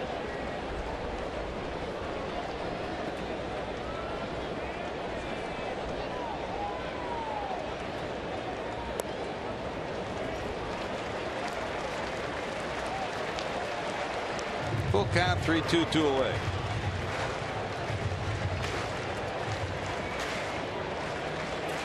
Johnny back on the beam after the victory in Chicago, his 18th win. You feel a little more comfortable after watching him win number 18? A little bit more. Still not back to Johnny Cueto early in the season. Still don't think he's finishing his breaking ball like he did. I mean, you can say all you want about him not being tired because he throws 95, but the fact is that's not always the best barometer. It's how you finish your breaking ball. And hopefully he'll be able to find it. Maybe a little extra postseason adrenaline will help him get that. Reds started a 2-out rally in the 5th. There's a 2-out base hit by Rowland. He's 1 for 3.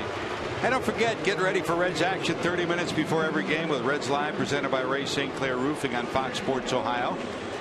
Everything you want and need for Reds baseball will come your way with Jim Day and Jeff Pecoro. So you think you're a Reds fan was the highlight of today's show, and each and every day for the next 2 weeks of baseball during the regular season, they'll be there to keep you up to date. They'll reflect on the game the night before, look ahead to the game that night, and bring you features that you want to see. Only on your exclusive home for the Reds, Fox Sports Ohio. Don Mattingly out past the 90 pitch mark, down 95 for Blanton.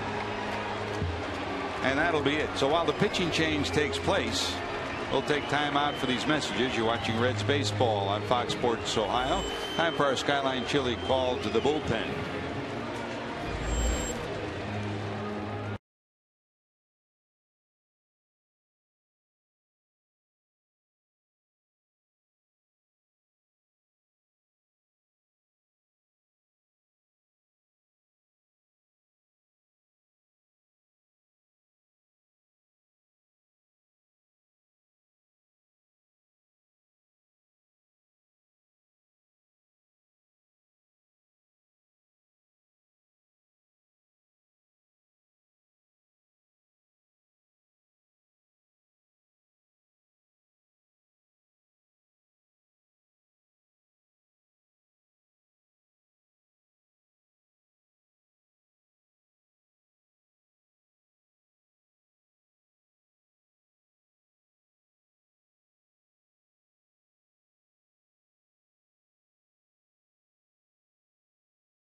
One of 2 left-handers in the bullpen. The veteran Randy Choate comes in, Chris. Well, he's been in a lot of ball games, he has, but you know, I think that this is kind of a panic move by Don Mattingly. I'm not really sure what they saw that Blanton was breaking down. He gave up a double last inning. He gave up a base hit to Arroyo, but other than that, maybe they see something in him getting over the 80 pitch count where they need to really watch him very closely.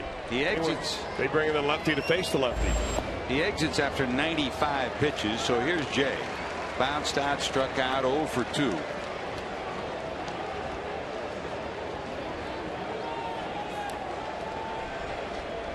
Bruce 0 for 2 in his matchups against this lefty in his career. There goes the runner.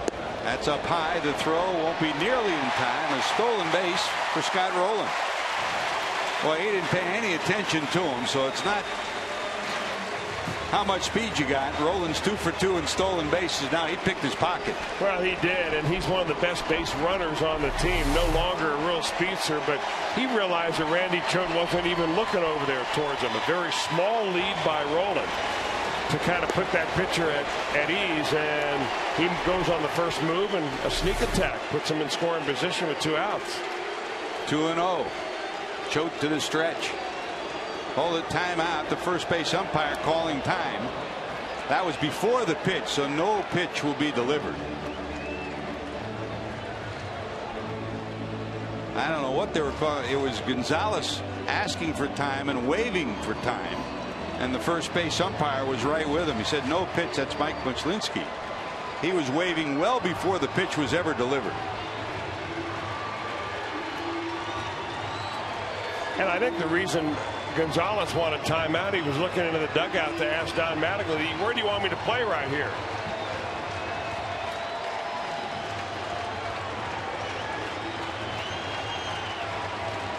Choate's upset because he got a strike on Bruce, and now with 2-0, they won't. They're going to walk Bruce, and they'll face Drew Stubbs. So brought in to face the lefty in the lefty-lefty matchup. They will give that up, and here comes Stubbs. So why wouldn't you just let, if you were going to do that, and of course you didn't know that Scott Rowland was going to steal second base, or you just would have let Blanton in? Well, you know the numbers on Jay Bruce. While his average overall is down, he is as effective at hitting home runs against lefties as any hitter in the league. So Don Mattingly will go back to a righty with Stubbs coming up. And while the pitching change takes place, he'll take time out for these messages. You're watching Reds baseball on Fox Sports. Ohio.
Action here on Fox. First, Aaron Andrews, Eddie George, Joey Harrington get you all ready for kickoff time. Then 2 unbeaten teams clash. 15th ranked Kansas State Wildcats will be in Norman, Oklahoma to take on the 6th ranked Sooners in the Big 12 opener for both clubs.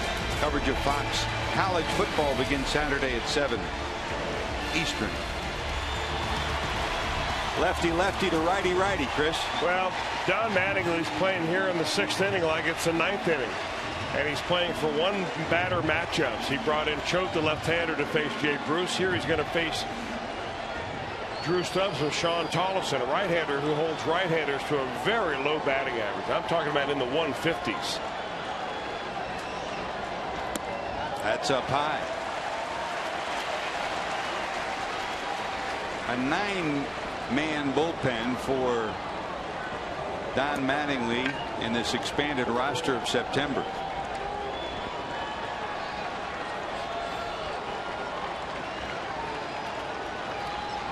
Allison, the Dodgers 2011 minor league pitcher of the year, getting a chance to show what he could do at the major league level here in the 6th. Falls behind 2-0. Stubbs struck out twice, once swinging, once looking, both against Blanton. 2 away. Tollefson, a product of Baylor. Stubbs, a product of University of Texas.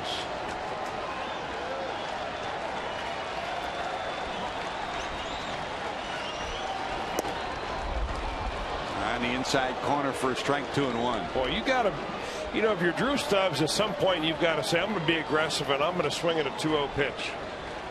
And that's a fastball that looked like it was very hittable for him. One of the first ones he's seen on the inner part of the plate.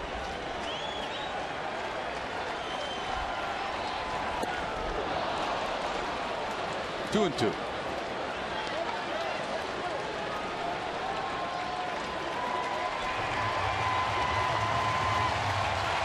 Chris Spire trying to cheer on his center fielder. He joined us late. Spire again managing for Dusty Baker on an interim basis. Dusty still on the sidelines with that irregular heartbeat and under medical attention. Not back with the ball club yet. 2-2. Yes, missing. Will go full 3-2. Boy, it looked like Joe West wanted to call it, but just wasn't high enough. Not caught very gently by A.J. Ellis either. He kind of jabbed at that ball and gave the home plate umpire a worse look than it really was. 3-2 runners will be off. They go. That's dribbled down to third off his foot. We'll try it again.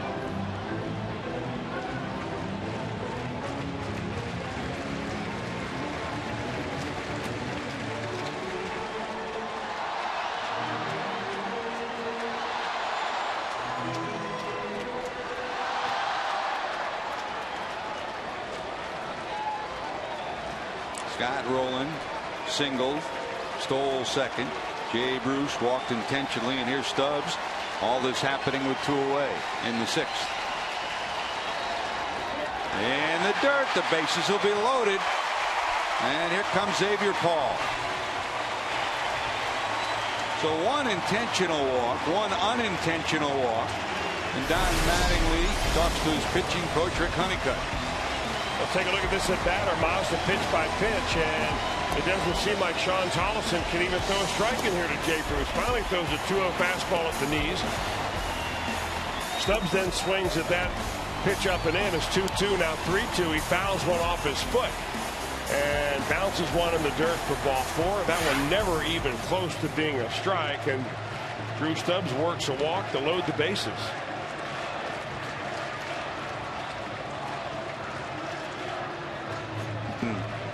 Xavier Paul's in the starting lineup tonight, Chris, but this is almost like a pinch hit performance for him, like he's done most of the year. Looking for something straight early, right? Well, a pinch hit performance, but he's got the benefit of being in the ball game and in the flow of the game. A lot more than when you just come off the bench.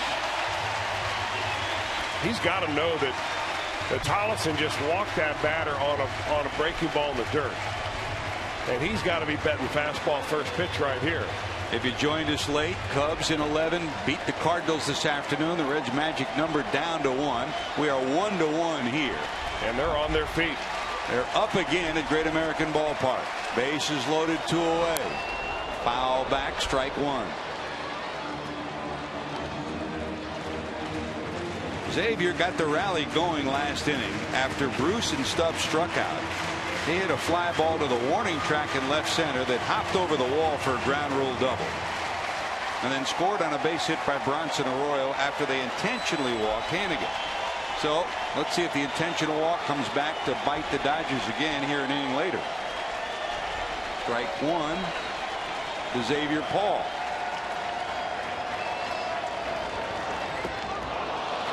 Nasty swing and a miss, 0-2.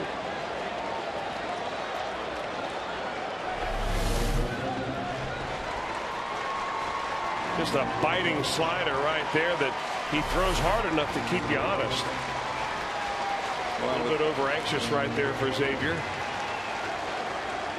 With the bases loaded, not afraid to throw it in the dirt for his catcher Ellis too. Ellis does a nice job of smothering that. So 0-2 with a stretch. Tallison. Did he go?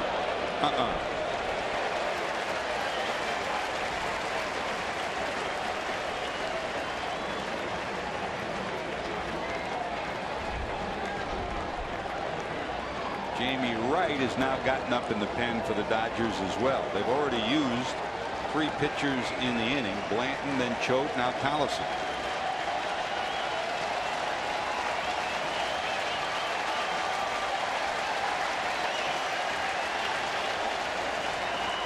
Well, when's the last time you can remember seeing this kind of drama in the 6th inning in a Reds ball game? These fans hoping it's a night to remember for them. The Reds on the threshold of clinching the Central for the 2nd time in 3 years. 1-2. In the dirt inside. 2-2. Boy, Ellis has earned his keep in this inning. The Reds could have 2 runs home already with 2 balls deep in the dirt with runners at third. Everybody up now. 2-2, 2 outs. They'll tell you what happens.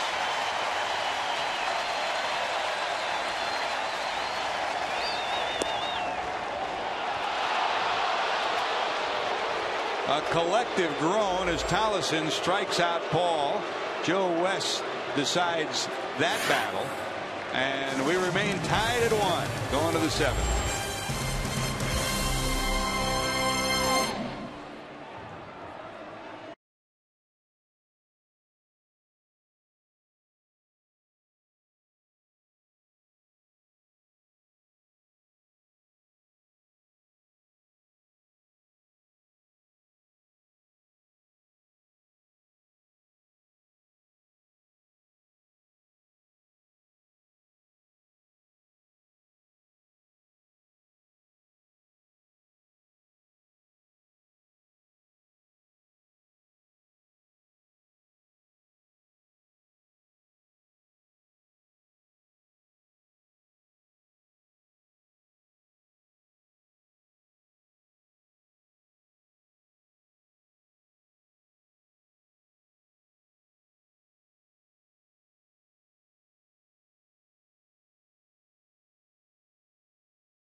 This season, the Kroger meal deal. Check out concession stands throughout the ballpark for the Kroger meal deal, which includes a hot dog, fruit snacks, 16-ounce Coke, and this homestand, Pringles.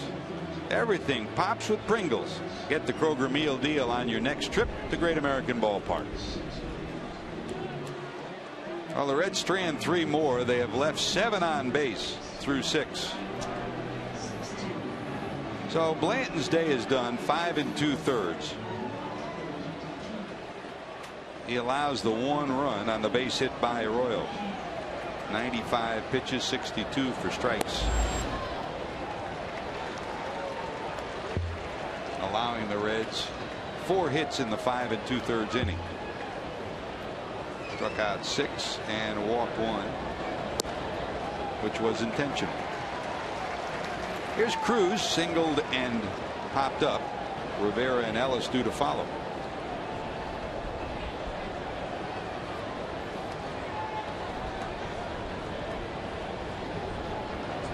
This game 1 of the series. Tomorrow, Matt Latos will go for his 13th win. And then on Sunday, Homer Bailey will go for his 13th win. Tomorrow's game, a 4:05 game on Fox. And then the Sunday game has been moved, of course, to a night game. Monday an off day, and then Milwaukee comes to town for the final 3 at home. With a change in the rotation, Leak on Monday, Leak on Tuesday, Cueto on Wednesday, and Bronson Arroyo back on Thursday. Down to third, charging is rolling, and there's one away. You like the change in the rotation, Chris? Well, I think it's all about setting up for the postseason. Also, I like the idea of giving Johnny Cueto an extra day here and there, but not skipping him. I also think that maybe between now and the end of the season, the regular season that is, that they'll watch his pitch count a little more carefully and not run him up there anywhere over 100. Probably trying to build his stamina up and get him as fresh as he can for his first start in the playoffs.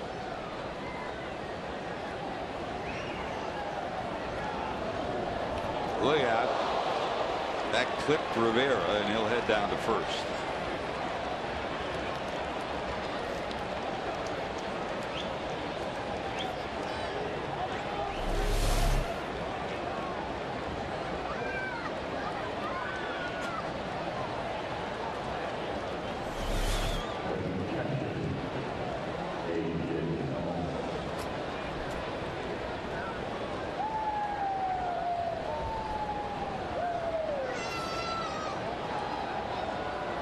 To the 7th, you get somebody up, Chris, in the bullpen.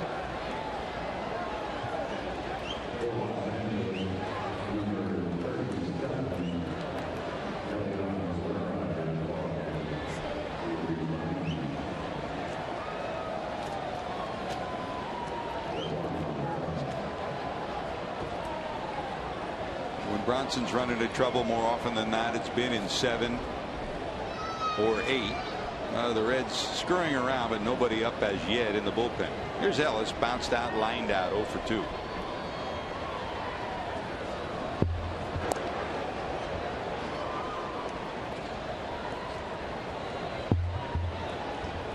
Elian Herrera into pinch hit for Rivera. So Herrera into pinch hit. To pitch run, rather, for Rivera.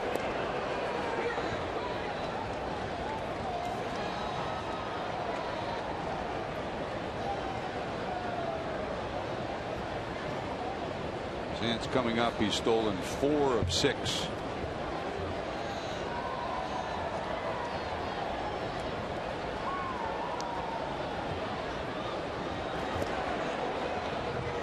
Keeping a close tab on him. In 64 games down at AAA, he had 11 steals. And they're emptying the bench. Bobby Abreu, one of 2 left-handers on the bench and 2 switch hitters on the bench, up in the on-deck circle. That's a strike. Sean Marshall loosening for the Reds. And in the Dodger bullpen, Kenley Jansen has now gotten up and started to throw. So the wheels turning for Chris Spire and for Don Mattingly.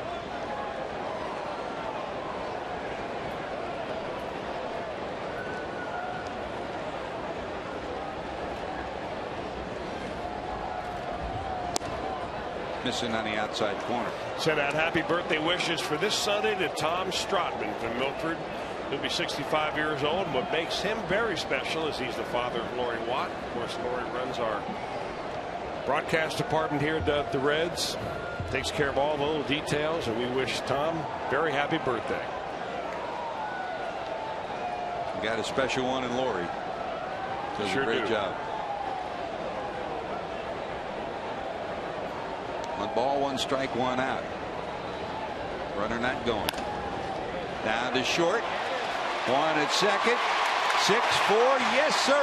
3. You said it, Chris. Arroyo doesn't roll up a lot of twin killings, but he gets them when he needs them. He needed one there. We're still tied at 1. Another look at the 6-4 ending 3 DP.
Beat the Cardinals 5-4 this afternoon. A victory tonight, and the Reds can clinch the National League Central Division. The Dodgers, of course, still in the hunt for the wild card.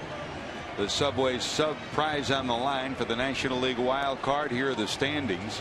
Atlanta has just about put the clamps on their wild card spot. The Cardinals, Milwaukee 2 back, the Dodgers 2.5 back, Philadelphia 3.5, and Arizona 5 back, still alive in the wild card hunt. The Dodgers struggling of late. Don Mattingly, Davey Lopes alongside of them.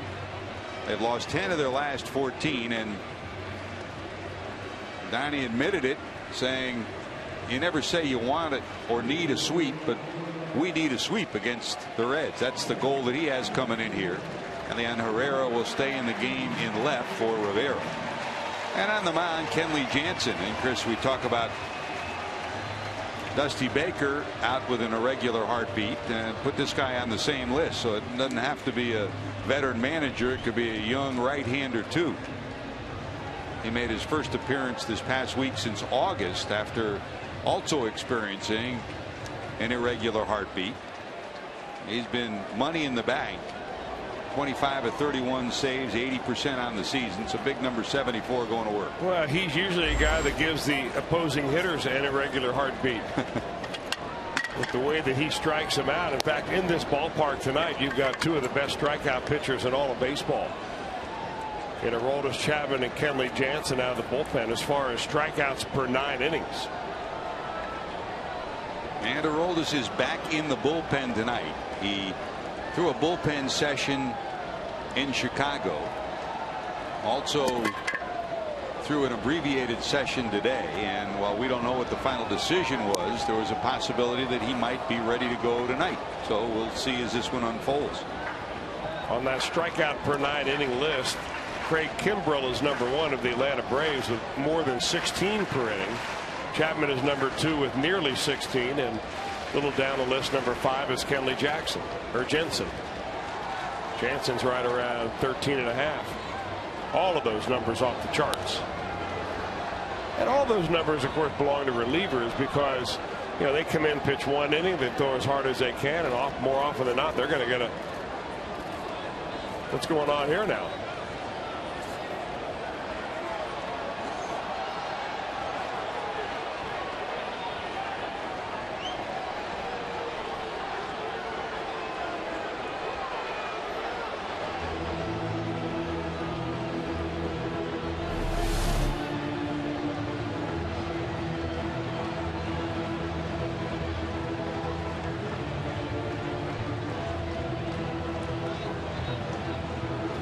He's saying it's a ball.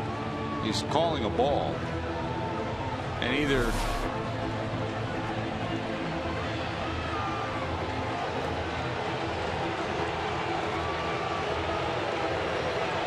I think maybe, I'm not sure if there wasn't time in or why he would have called a ball in the first place. I'm not sure what Jansen did to have Joe West do that. Joe West started to go after him on the mound, and that's when Don Mattingly came out and said, hey, talk to me about that. You're not going to win the argument with Joe West. Well, that much he knows. 1 ball, 2 strikes.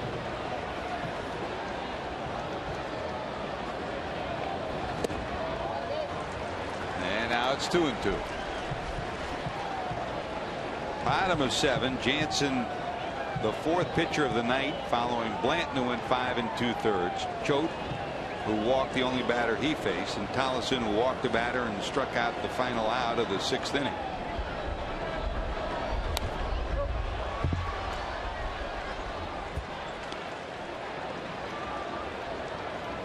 Great to have you with us, George Grant, Chris Welch, ready to go for Reds Live postgame. Jim Day, Jeff Picoro, and if the Reds do wrap things up tonight, it'll be an extended postgame, both from Jim Day in the condo and Jeff Picoro and all of us down on the field, telling the story of tonight's game as well as the season. 2 balls, 2 strikes. Swing and a miss at a high fastball, and there's out number 1. Strikeout number 1 for Jansen. 8 strikeouts on the night for Dodger pitching against the Reds. You know, Jansen throws that high fastball that looks so teasingly good to a hitter, very much like Aroldis Chapman does. And if you can lay off that pitch, you have a little bit of a chance against a guy that throws like that. But if you begin to chase pitches that are up above your waist level, forget about it against either of them. Biggest hit of the night for the Reds belongs to Bronson.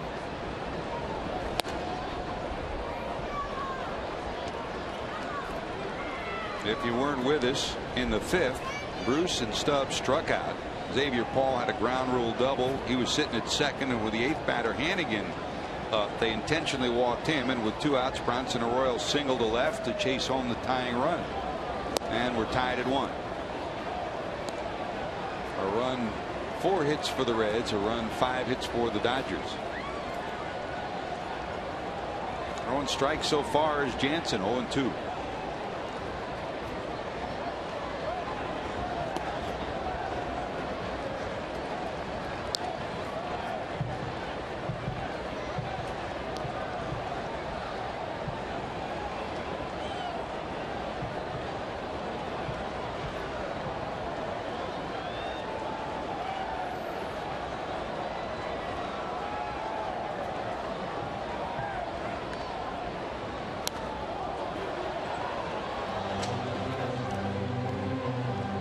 Hanging with him. 1 ball, 2 strikes. Great to be back sitting up here with you, Chris, and great to have Jesse taking good care of us again. Dinner thanks to Penn Station. They did a good job. You were all over one, George. Jesse was all over one. Or 2 or 3. And we thank the guys from Penn Station East Coast Subs for all season long taking care of us, Jess. Joe Luckup, I think, had 3 or 4 just by himself. Well, he figures it's going to be a long night. night. How many, Lucky? 4? Possible clinch night. Might be a long night of celebration ahead for Joel. Lucky's on the case. 2-2. Down to third.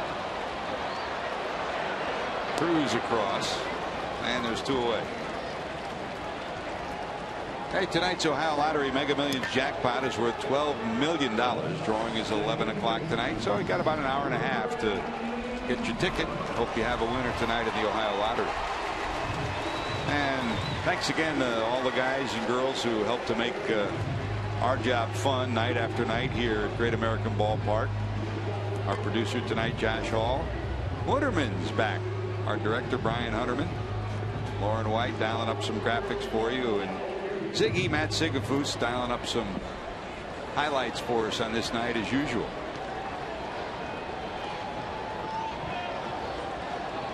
John Browdy keeping us up to date on that Fox box in the left corner of your screen.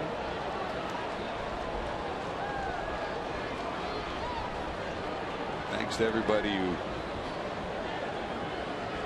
makes it fun for all of us every night. Here's Brandon. Bounced out. Flied out. Lined out. 0 for 3.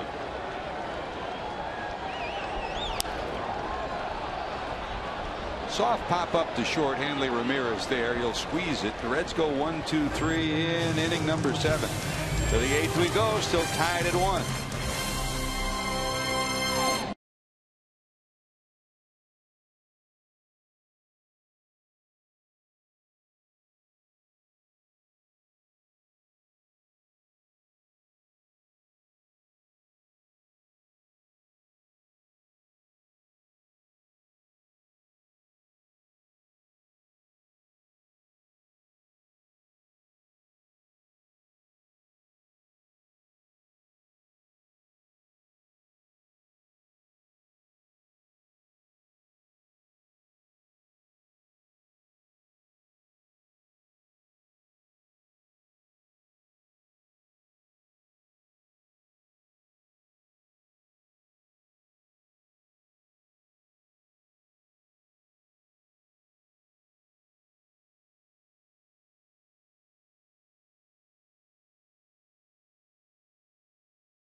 The dealers are proud to donate this Toyota Tundra to the American Red Cross. First responders from 8 area Red Cross centers will join Reds manager Dusty Baker if he's able to get here, or a representative from the Reds before the game, when this heroic organization will be honored and then awarded the Tundra. Compliments of your Cincinnati and Northern Kentucky Toyota dealers. For tickets, call 513-381-REDS or visit reds.com. It's been one of the highlight moments the last couple of years, hasn't it, Chris, to number one, honor those police departments and fire departments, and this year the American Red Cross for all that they do. And I know Dusty has said that he's enjoyed just meeting the people, let alone being there for the suspense of winning a Tundra. Well, it is a highlight, George. It almost makes you happy that no one wins the Tundra throughout the year, so they can give it to a really good cause. And a good cause for Bronson Arroyo right here is a nice, easy 8th inning, and make it easy on, if there is such a thing as being easy on a manager in a 1-1 ball game.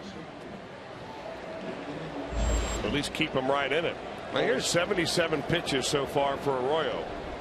And he'll face Bobby Abreu to start off the top of the 8th inning. Abreu was in the on-deck circle when last inning ended. Veteran major league hitter will always give you an outstanding at bat, and wherever he was, American League or National League, by the time he got to the end of the year, Chris, he was either 1 or 2 in most numbers of pitches seen per at bat. I don't think he's ever seen a first pitch that he wants to swing at. And right on form, he takes the first pitch for a strike. He's 3 for 13 against Bronson in their career. 1 ball, 1 strike. Abreu's always been kind of an odd left-handed hitter because he likes the ball up in the zone more than he likes it down in the zone. He holds that bat very flat behind him as he sets up. That allows him to get to that high pitch. In fact, it's not as flat now as it used to be. Neither is his stomach. Part-time player, full-time eater. Great guy. What a professional at bat he'll give you. 2 balls, 1 strike. Breaking ball, drops in there for a strike. 3 for 13 against Bronson in their previous matchups. He digs in on a 2-2 pitch. This year, 231 and 13 at bats against Bronson. Those 3 hits.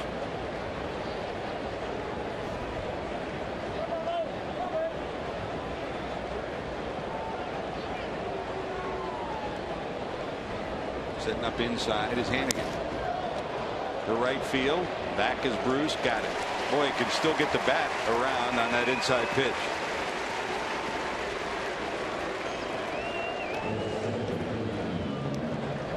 Time for our AT&T trivia answer for the night. Prior to Bronson Arroyo, who was the last Reds pitcher to have 5 seasons or 10 or more victories.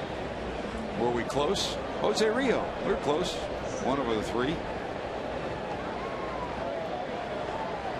The World Series MVP from 1990.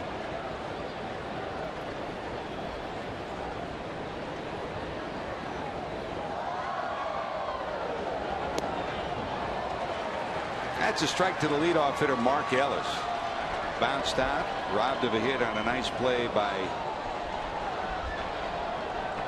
Brandon Phillips in the 3rd, and then flied out to center in the 6th. 0 for 3.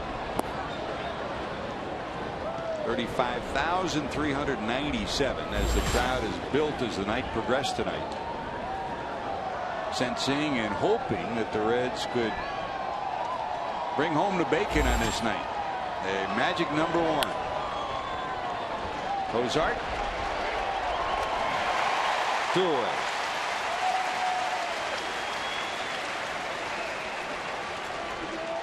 Boy, Arroyo has done such a good job in getting the first batter out in every inning. The one inning that the Dodgers did score, that's when Hanley Ramirez led the inning off of the base hit. Other than that, those bases have been barren with no one out. And he's working on a nice 1-2-3 here in the 8th to match one in the 7th. Here's Andre Ethier. Bounced out, flied out, 0 for 3. The hits for the Dodgers tonight: Kemp a single in the 1st and a single in the 6th, both to center field. He's in the on-deck circle. Adrian Gonzalez a single in the 6th inning to center field. Hanley Ramirez had an infield hit, and Luis Cruz had a base hit. Those are the only safeties on this night, all singles thus far for Los Angeles. Here's the 1-0. Center field. Cozart can't get there. It drops for a hit. Big turn by Ethier, but nice job by Cozart to flip it in.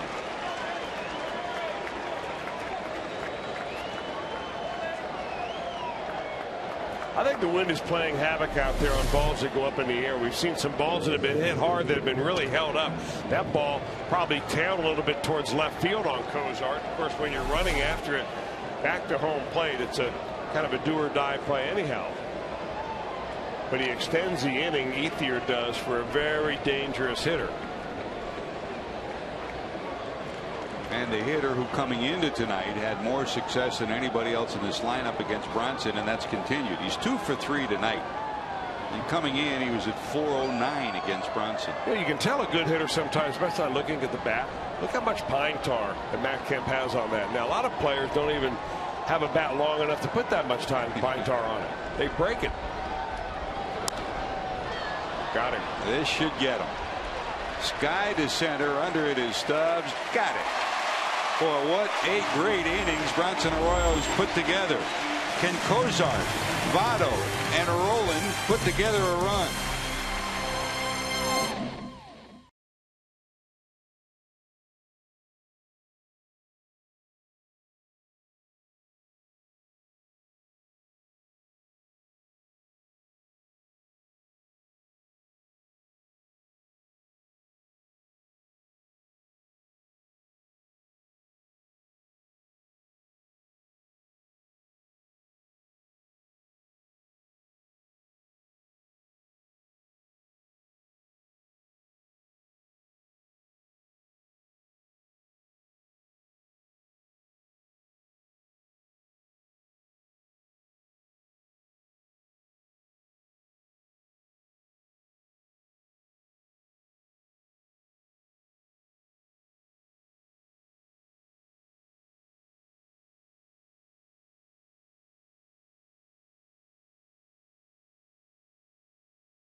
Fox Sports Ohio, but you can catch your Cincinnati Reds on the Fox Saturday baseball game as the playoff push continues.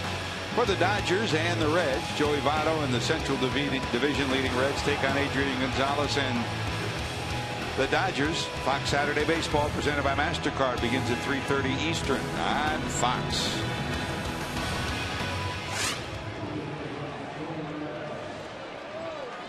Chris Spire in the manager's seat tonight. If he joined us late, Dusty Baker still has not rejoined the ball club. The Reds coaches did get a chance to talk to Dusty before the game, got some marching orders from him, and discussed the lineup and various other factors going into tonight. But Chris is running the club again, and here is Ronald Belisario, the 5th pitcher of the night for the Dodgers. He, like Kenley Jansen, hard-throwing right-hander, not nearly as hard as Jansen throws, not nearly the number of strikeouts, but certainly very capable. Cozart, 2 strikeouts and a ground out, 0 for 3. Hit hard. Ramirez has it, though. 1 away.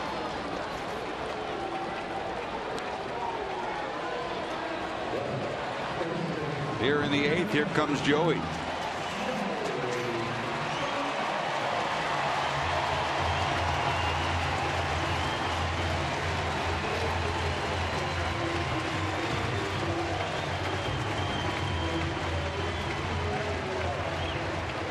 Votto has only faced Belisario once. He's 0 for 1 against him. Tonight, Votto singled to center, popped to third, and flied to right.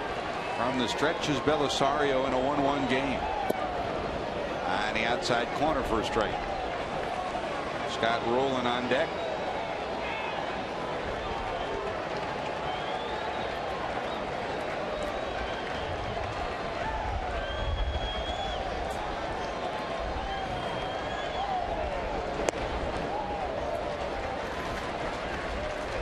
Scoring in this one, Dodgers took a 1-0 lead in the second. Infield hit by Ramirez. He stole second, went to third on a hit to center, and scored on Rivera's ground out. 1-0 Los Angeles.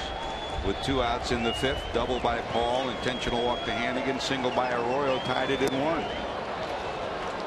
Swing and a miss, 1-2. Boy, some serious action on that fastball right there. What Belisario has done so far has gone fastball, splitter, and then fastball again. But wicked action on that last 93-mile-an-hour two-seamer.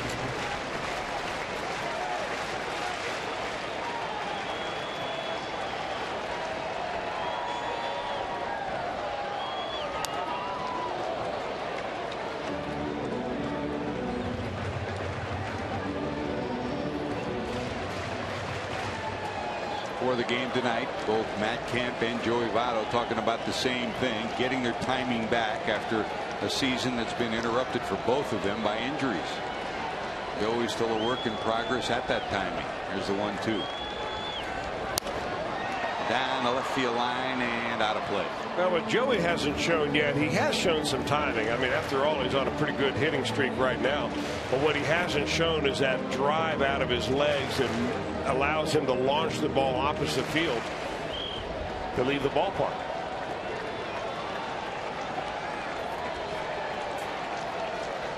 Belisario to the stretch. Here's the 1-2.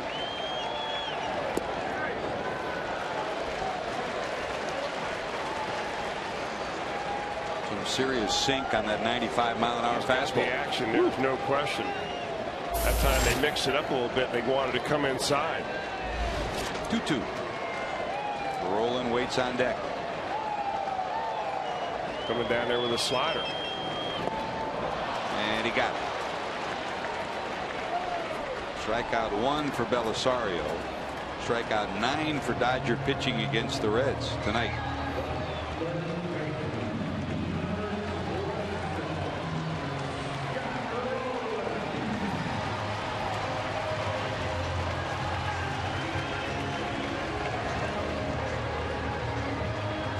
Jonathan Broxton has not gotten up and started to loosen in the Reds bullpen. Here's Rowland. Lined out, popped up, single to right.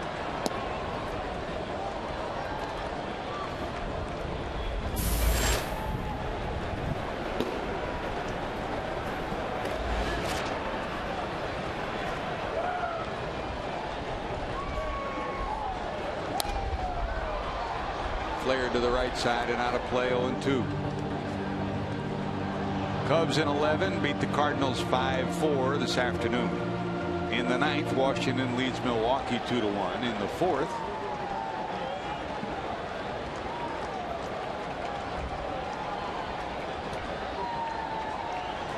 Mets leading Miami 7-3. Pittsburgh leads Atlanta 6-3 in the ninth. Swing and a miss, and that'll do it. A ground out, 2 strikeouts, and the Reds have been punched out 10 times tonight. We're still tied at 1.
nice highlight package from Matt Sigafus, and we remain tied as we head to the 9th inning. And just like we promised you early in the game, time for Miller Time, brought to you by Miller Lite. And it's been Miller time tonight for Bronson Arroyo. Chris, your report card on him. Oh, you got to give him an A. I mean, this is one of the better games he's pitched all year long. Bronson Arroyo has had one complete game, one shutout, and I put this one right there next to it. The added pressure of the clinch game against the Dodgers, that even though they haven't scored a lot of runs recently, they certainly have an all-star lineup, and he was dealing tonight, threw a lot of strikes, allowed only 6 hits overall and 1 run. So Jonathan Broxton, as they say around here, and they used to say in L.A., plan B, and it would be Broxton. Interesting, because now he will be pitching against some of his old teammates. 7 years he toiled for the Dodgers. Started this year in Kansas City, signed by the Royals as a major league free agent last November, and then traded to the Reds. Here's Adrian Gonzalez, who's 1 for 3. I'd imagine a lot of the Dodgers didn't even know he was coming into the ball game until they heard that song, Iron Man, playing for Black Sabbath, and that was his song in L.A. When he originally was called up out of AA to pitch in L.A., his song was Big John, Big Bad John. But they got that changed. He wanted a little bit more up-tempo, and that Iron Man has trailed him everywhere he's been. Hey, Jess, that was pretty good, wasn't it? I like to give me the Big Bad John again. I like that. I tell you, though, that sound system in L.A. would blow you away, didn't it, when they would come in? These two hooked up a few times when Adrian was in San Diego and Broxton came in for the Dodgers. Overall, Gonzalez 1 for 11, 091 against Broxton. 1 ball, 1 strike.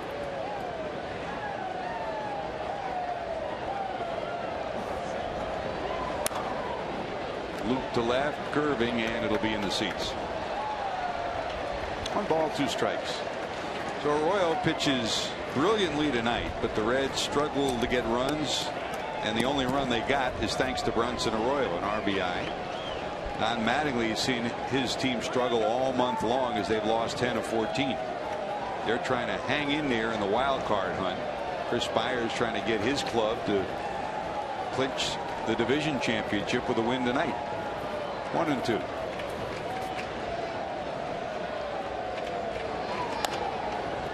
Bounce back over the mound, charging. Kozart got it.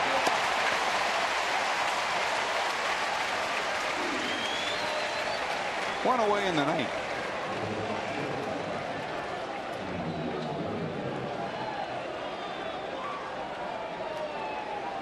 You joined us late. Zach is back. Kozart, after 14 games out with the pull muscle on his left side, has been back in the ball game tonight. 0 for 4, a couple of nice defensive plays, and showing to this point no ill effects from his stint on the sidelines. Here's Hanley, reached on an infield hit, stole a base, and eventually scored the lone run the Dodgers had. That was back in the second.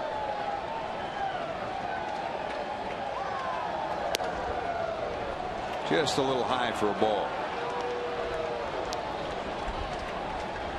Ramirez 2 for 4 against Broxton.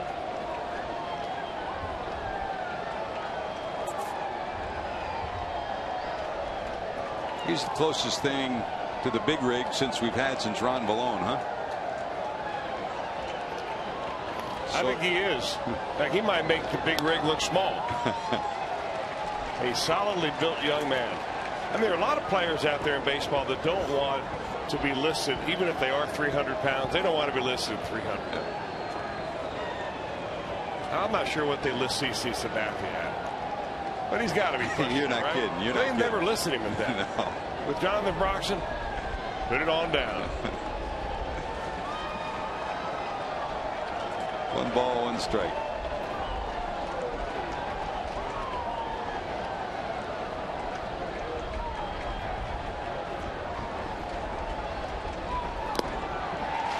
Big swing, 1-2. In addition to that infield hit by Hanley, he struck out in the 4th and popped out to Votto in the 6th. That came with 2 runners on and 2 outs.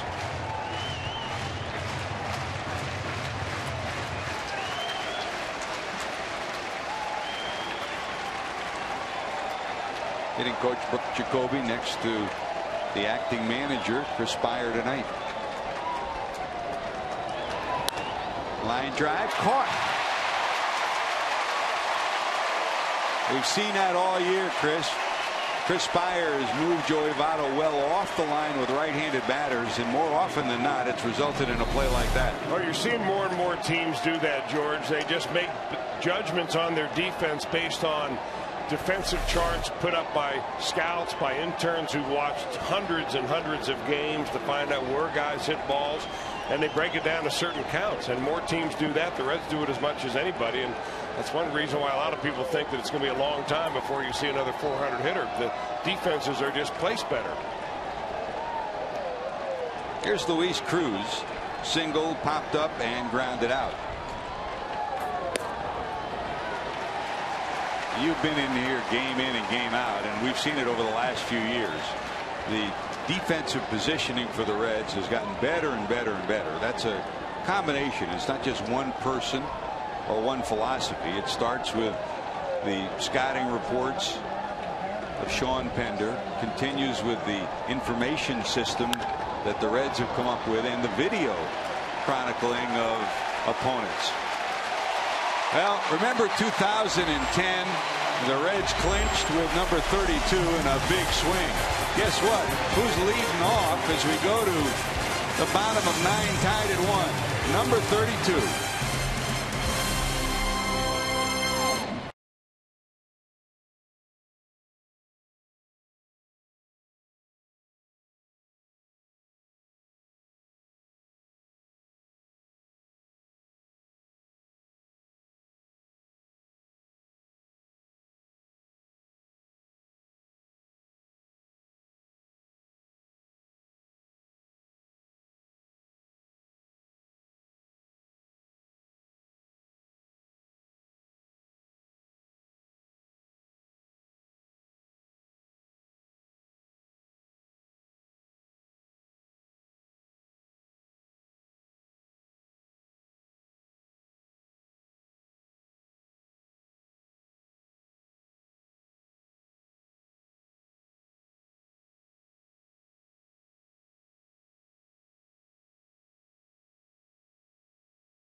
On Fox Sports Ohio has been brought to you by Cincinnati Children's, ranking 3rd in the nation again in the United States News and World Report's 2012 Best Children's Hospitals, and by the dependable, long-lasting Chevy Silverado in your tri-state Chevy dealers. Here comes Jay Bruce facing Belisario with the crowd on its feet, bottom of 9 in Cincinnati. They fully remember the story of Jay Bruce, our Nissan drive of the game, and it's really the story of Jay Bruce and his historic swing. Remember 2010, September the 28th, the Reds are on the way to the postseason as division champions. Here he is again in the bottom of 9 against Belisario. Strike 1. And it's 0-2. Jay tonight bounced to second, struck out, and was intentionally walked. 2 big swings right there by Jay Bruce. You can't help but think that he's thinking the same thing we are. The crowd is up. They're all juiced up. And Jay Bruce can connect on a solid part of that bat and drive one out of here and send everybody into a frenzy. 35,000 plus. Here's the 0-2. Down and in for a ball. Earlier today, Cubs came back, tied the game in the 9th, won it in the 11th, 5-4 against the Cardinals. The Reds' magic number is 1 to clinch the Central. 1 ball, 2 strikes to Bruce. Slap foul to the left side, stays 1-2. As critical as this day is for the 35,000 fans here, also critical for the Dodgers, who are trying to hang in the wild card chase.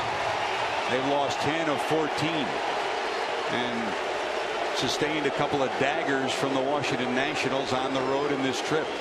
1-2 to Bruce. Down and in, 2-2.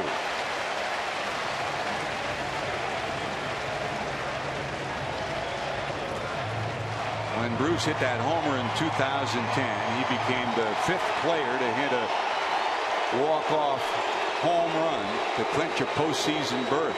That was in September of 2010. Setting up inside is Ellis. Slice to the left side. That's a foul ball. Woo, not by much. Chris Spire saying that it had to be fair. Boy, it looked like it kicked up some chalk, and I'm wondering if maybe Chris Spire thought the same thing I did. Oh.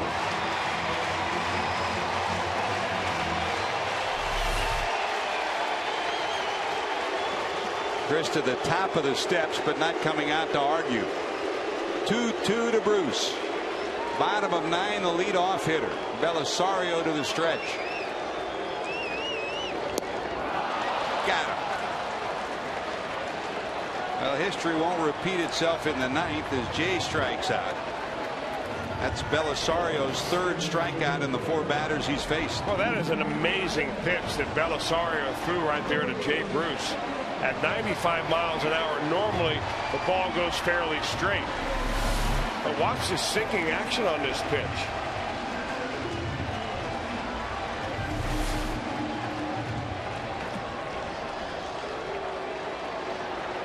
Here's Drew Stubbs. Walked his last time up after striking out. A dribbler down to 3rd, but foul.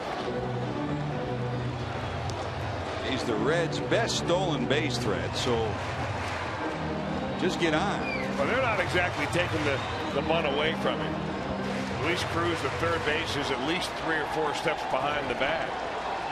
If he wanted to lay one down, doubtful Cruz would make the play.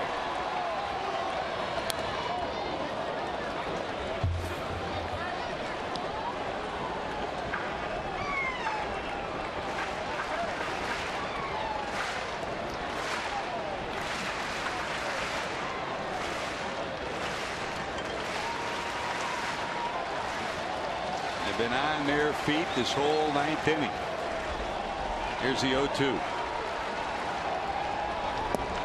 Breaking ball misses.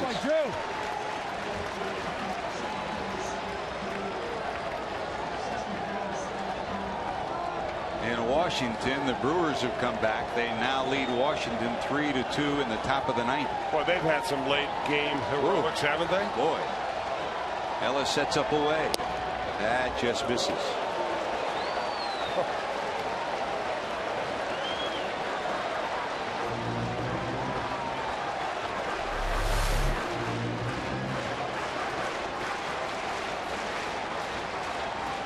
2-2. 2 balls, 2 strikes. We're tied at 1 in the 9th. He waves at it for strike 3. So 4 straight strikeouts for Belisario. 4 of the 5 he's faced. And Chris, you've seen it all year long. Whether it's been a single, a double, or a key at bat when the Reds have needed it, Xavier Paul's come up with it. Can he do it again? In the 6th, with the bases loaded and 2 outs, he struck out to end the inning.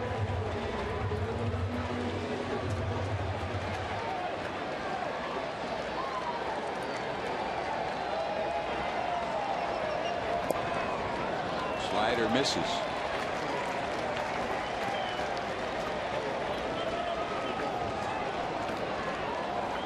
Paul facing Belisario for the first time tonight. Xavier struck out. Ground rule double in the 5th. Put him at second, and he scored on a base hit by Arroyo for the Reds' lone run. Yes, missing. 2-0.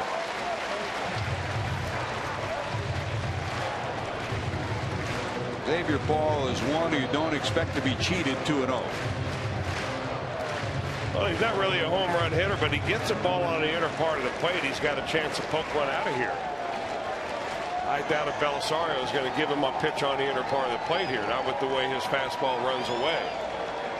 2-0 to Paul. That's missing ball 3.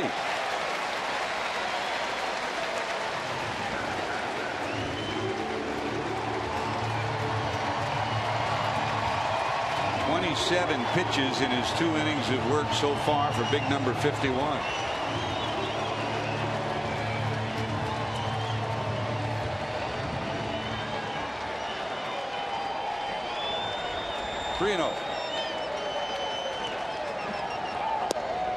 That's a strike.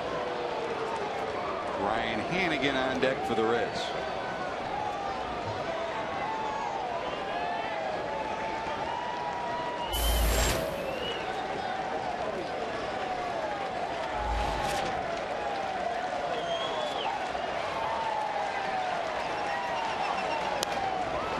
Back, it'll go out of play.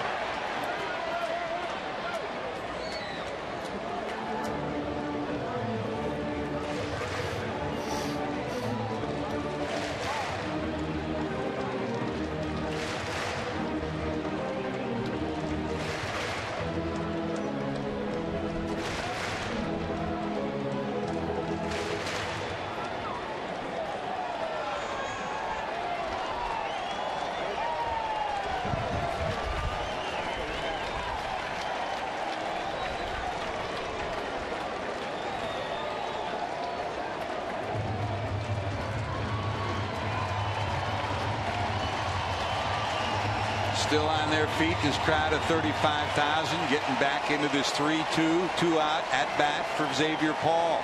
Belisario to the stretch, and he got him. He strikes out the side, strikes out 5 in a row. 13 strikeouts for Dodger pitchers tonight. Still tied at 1. We're going extras.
Link's beef jerky all season long. Jack Link's beef jerky. Feed your wild side. Now the wild side of this one will be told in its entirety with the Reds live post game. Jim Day, Jeff Pecoro standing by.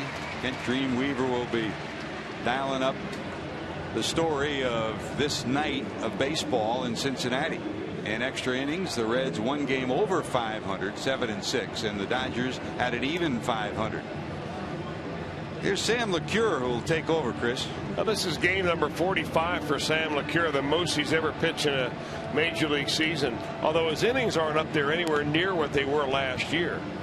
He had 4 starts last year. That ran his innings counts up over 75. Here he is only about 54 innings. So Sam's got plenty left in the tank. You know, it's interesting how the Reds have played this year. So many close games. You just saw the numbers in extra innings for both ball clubs. The Reds 7-7, the Dodgers 7-6. But games like this give you a playoff feeling because they're low scoring, they're dominated by pitching, and that is normally the way a playoff game goes.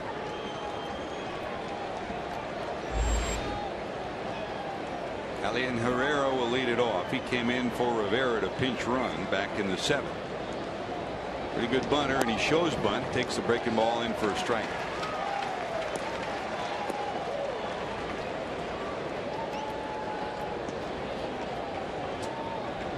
One-run victories, extra inning victories, always something that baseball people say even out over the course of time. How do you explain the Orioles 15-2 in extra innings this year? Amazing, man.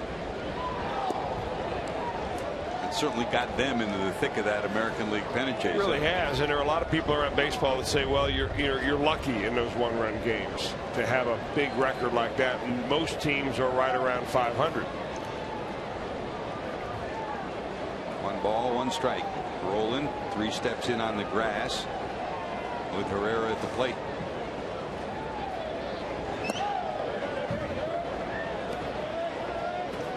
I think you win those one-run ball games by not giving up, by playing late in the ball game, matchups with your pitchers, handling your pitching staff right. Of course, you need a clutch hit here and again, but mainly you win those one-run games with bullpens. 2-1.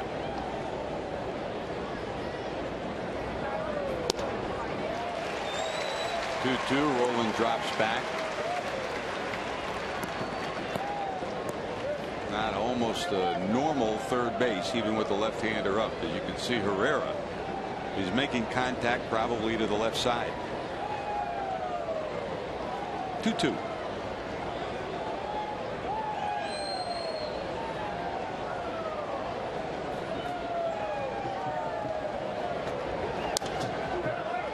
Slapped away and into the seats down the left field line.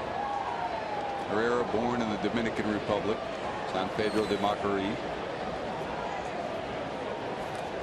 Made his major league debut this past May, and has given the Dodgers some solid play off the bench.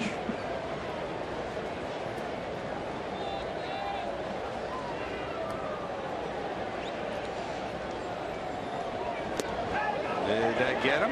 Yes, it did. Well, now you've got a potential base stealer down at first.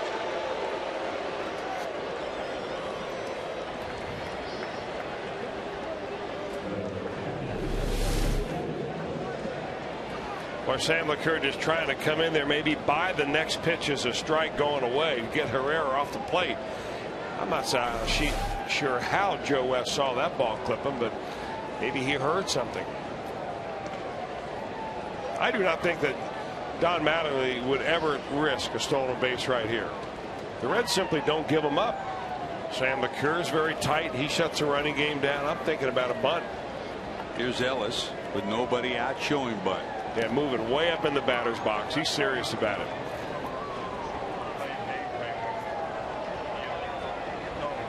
But because Herrera is so fast, it doesn't have to be a perfect bunt on the part of Ellis. He just needs to get it down and not right back to the pitcher, and you're going to have a successful sacrifice. Ellis tonight bounced out, lined out, bounced into a double play. They got him. Almost picked his pocket. Phillips trying to sneak in behind him.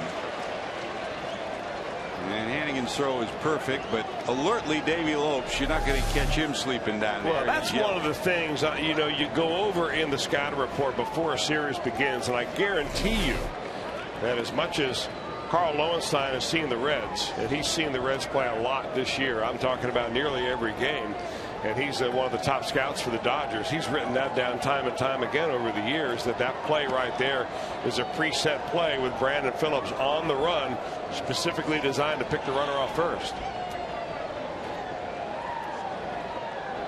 The older that play gets, the less it works. When the creek rises.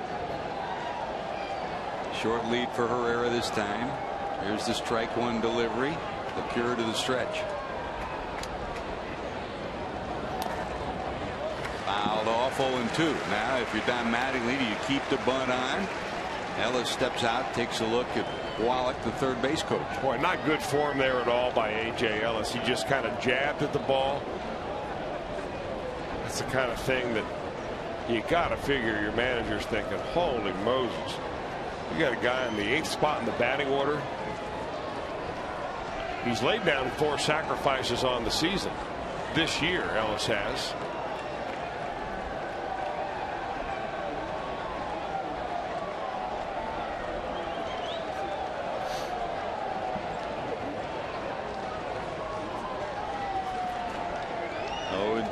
I think he'd pitch out right here just in case they're going to send him.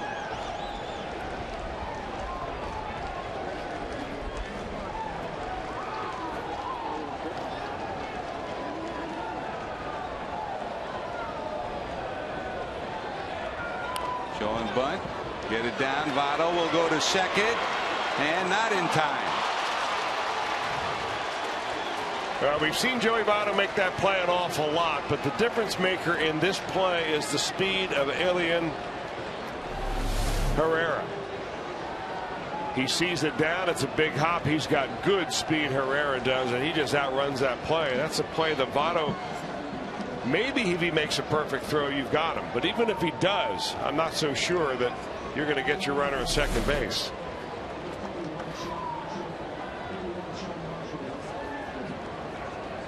So fielder's choice moves the runner to second. They'll credit the sacrifice to the hitter Ellis. And out comes Brian Price to talk to Sam LeCure. So nobody out, runners at first and second. And Nick Punto has come out of the dugout to grab a bat.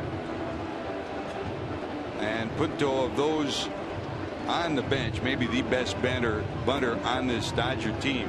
Great handler of the bat. Now you would expect almost a duplicate if in fact they do come up with Punto.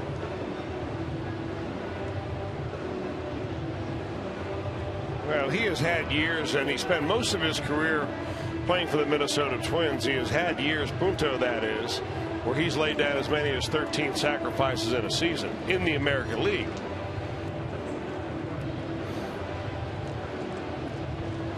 He has not laid one down here as a member of the Dodgers.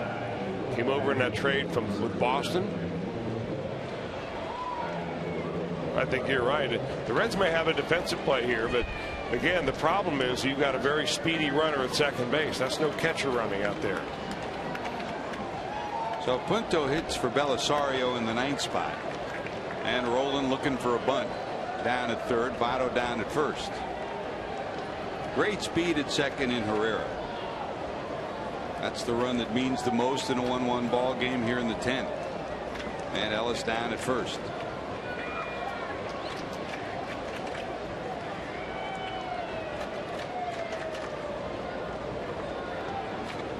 Showing bunt. And he deadens it perfectly. Successful sacrifice for Punto, and that's the way you do it. First pitch gets the job done, and now the Reds will put runners at second and third, and Ellis coming to the plate. Sean Marshall is up in the bullpen and starting to loosen for the Reds.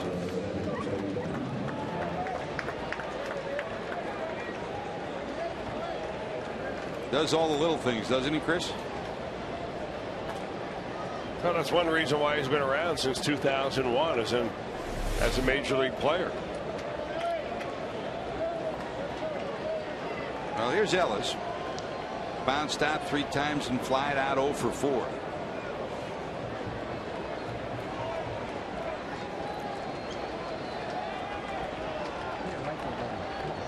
Been the hottest player in his Dodger lineup over the last month. Has hit at a .344 clip. Reds bring the infield in with the runner on third. Great speed, and Ellis, good bunter. So just to be safe, pitch out for the Reds. Well, they can pitch out 4 times right here.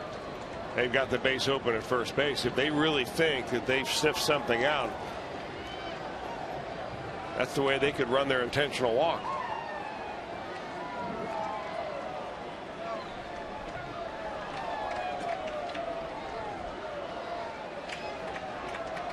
Secure to the stretch. Herrera off third. Runner not going. That's a strike.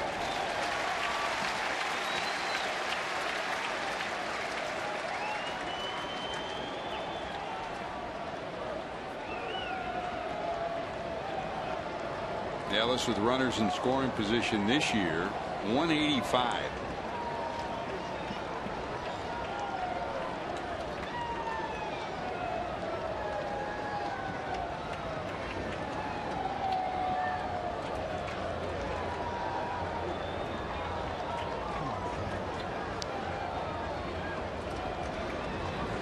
Showing bunt, missing down and away.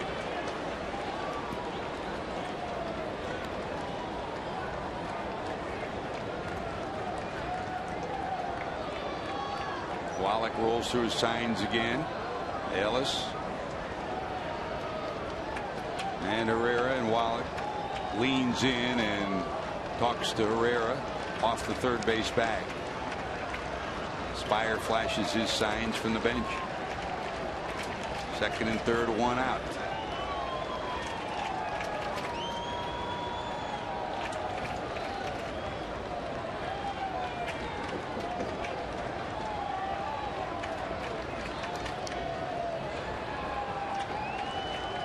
A run, 6 hits for the Dodgers, a run, 4 hits for the Reds.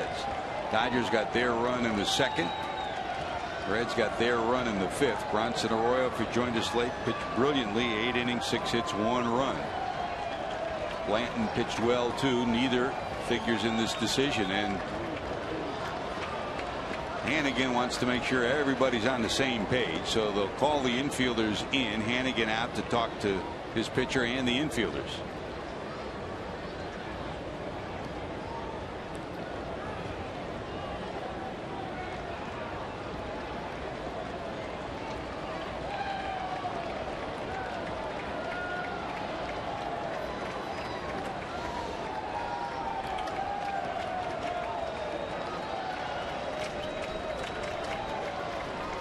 The old Bobby Cox move after a discussion like that. Do you put it on, Chris?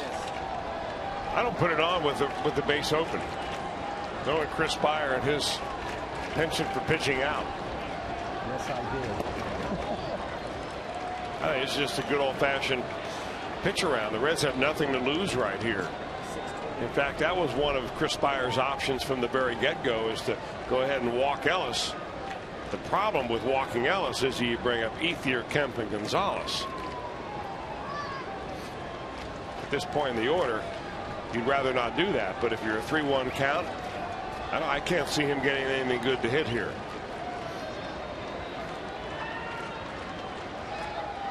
Three, 1 out. Reds infield, edge of the grass again. That's a strike.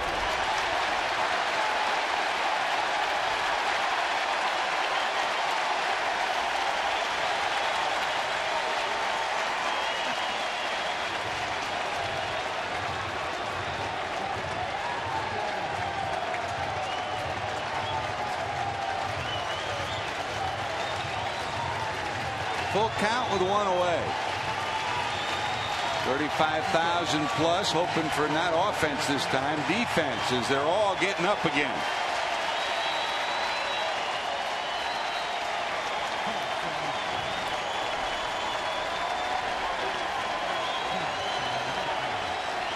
There's the 3-2.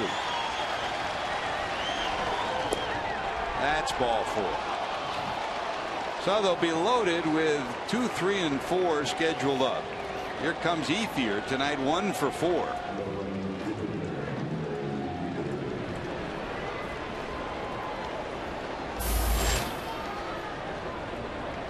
And the Reds infield takes a look in at Chris Spire, who now starts a slow walk out with Ethier due up and Marshall ready.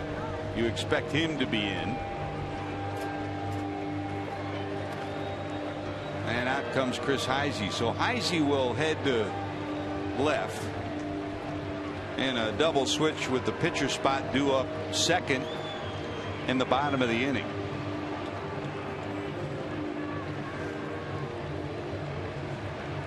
And here comes Sean Marshall. So wheels are turning, bases are loaded, one out. Marshall's job is to get Spire out of trouble.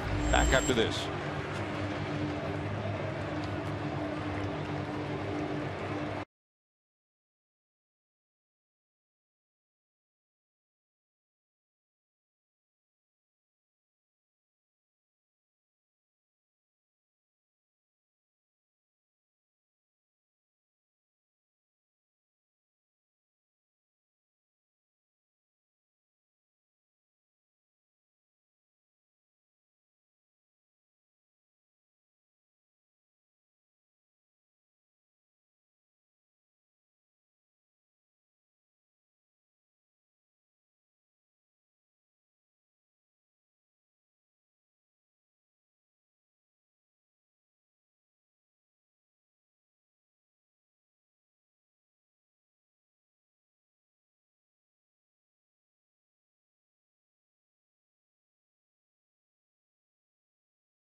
Reds. It may not be reproduced or retransmitted in any form, and the accounts and descriptions of this game may not be disseminated without the express written consent of the Cincinnati Reds.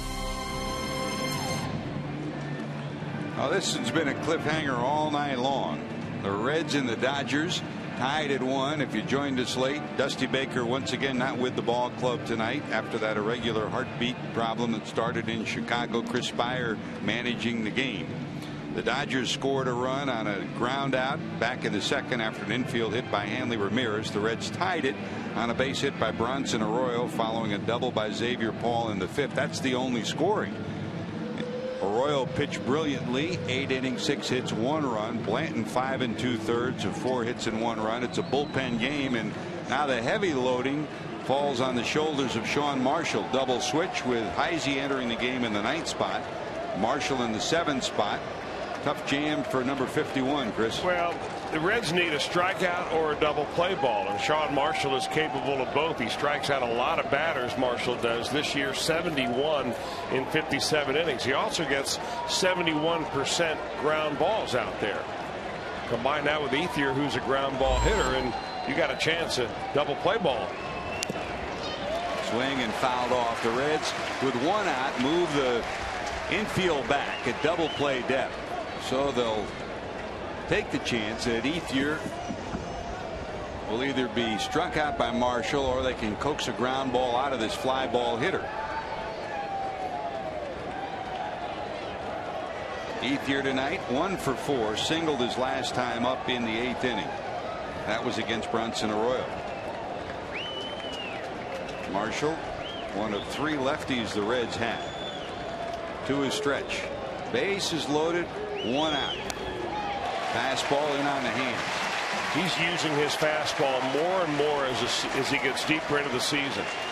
Early on, it seemed like Sean Marshall really fell in love with all of his breaking stuff, and they made a concerted effort to talk to him and say, hey, your fastball's good, use it. And for a reliever, Chris, that's the important number, the badge of courage, inherited runners up. Well, 76% left on base. That's very good. No balls, 2 strikes to Ethier, who's 1 for 5 against Marshall in their previous matchups. Herrera, who started all of this, being hit by a pitch to lead off the inning off third. Down and away. He got him.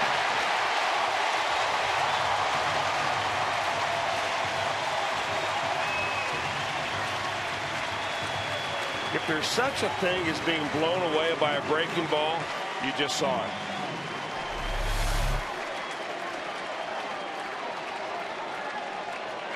He didn't read that at all.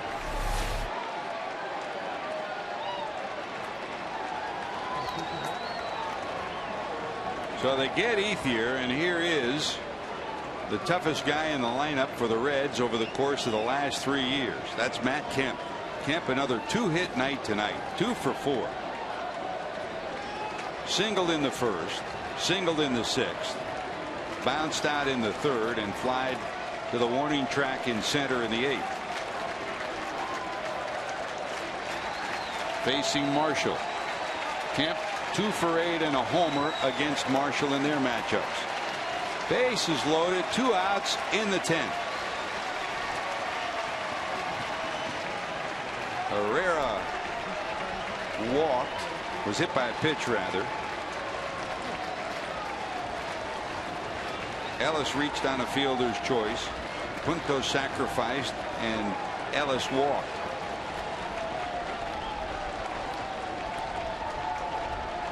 Marshall to the stretch. Strike one.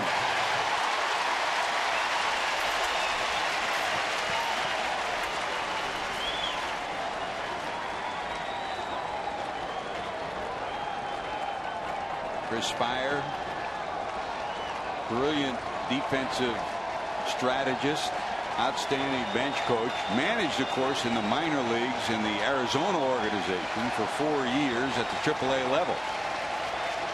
There's the strike one delivery. And on the hand, strike two. Boy, he's making some good pitches in this inning.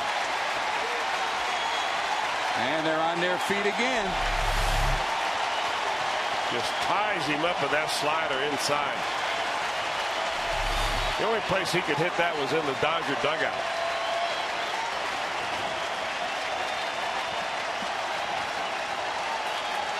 Camp against Marshall. 35,000 on their feet. Top of 10 in Cincinnati in a 1-1 game.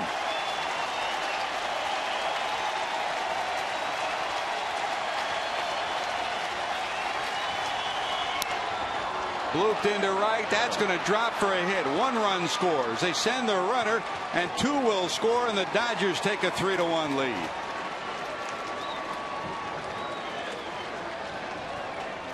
Kemp won that battle, fighting off a pretty tough pitch. Got it elevated a bit, Chris, and he made him pay. Well, he sure did. He tied him up on the previous pitch with that slider inside, and he, I guess, wanted to set up a fastball right here. Come in off the plate, and that was way too much of the plate, I think, for Sean Marshall's satisfaction.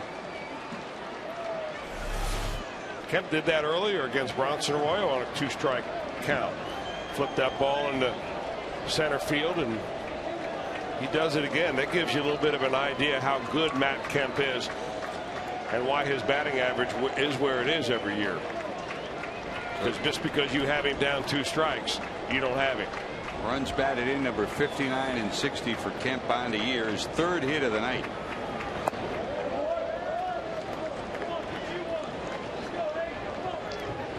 And here's Gonzalez. 1 for 4, single back in the 6th inning.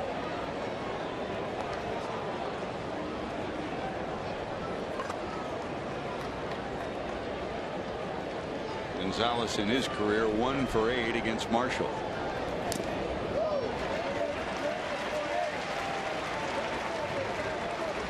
Looking ahead for the Reds in the bottom of the 10th. It's 8, 9, and 1. Hannigan, Heisey, and Phillips due up.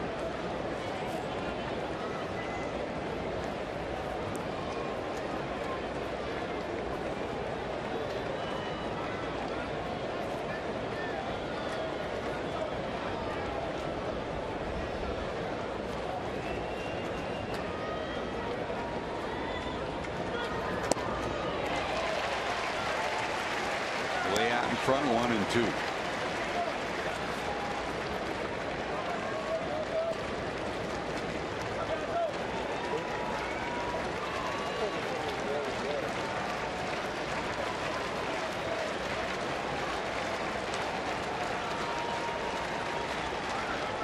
The Reds bullpen has been its bread and butter all season long.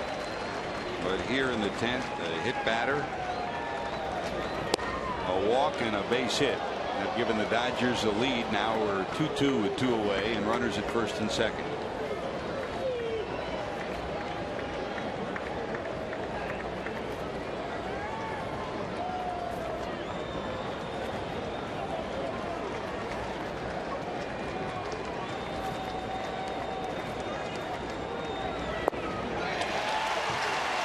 Gets this strikeout, but the one he wanted was Matt Kemp.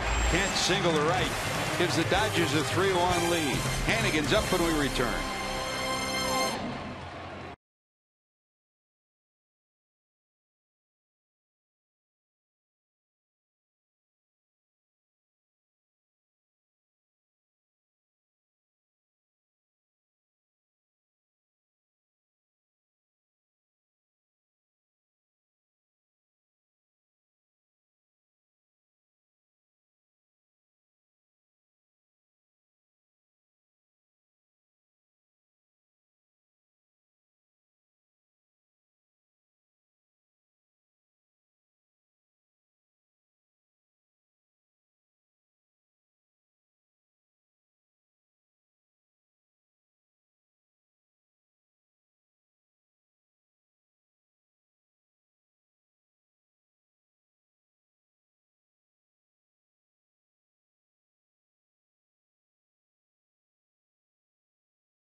At the plate, number 27, one of the most impactful players in the game, and he's done it again tonight. 3 hits for Matt Kemp, including a big one in the 10th inning, a 2-run single that's given the Dodgers the 3-1 lead as we go to the bottom of 10. So the Reds go to work in the bottom of the 10th with Hannigan, Heisey, then the top of the order, Phillips scheduled up, and here comes Brandon Lee. Chris. Brandon Lee, right-hander, tough guy. You see that opponent batting average on League.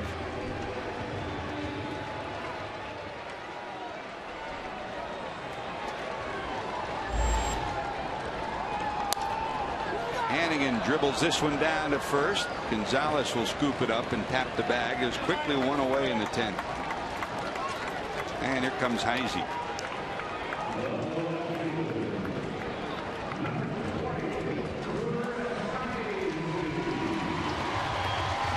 Heisey's first at bat after coming in on the double switch last inning.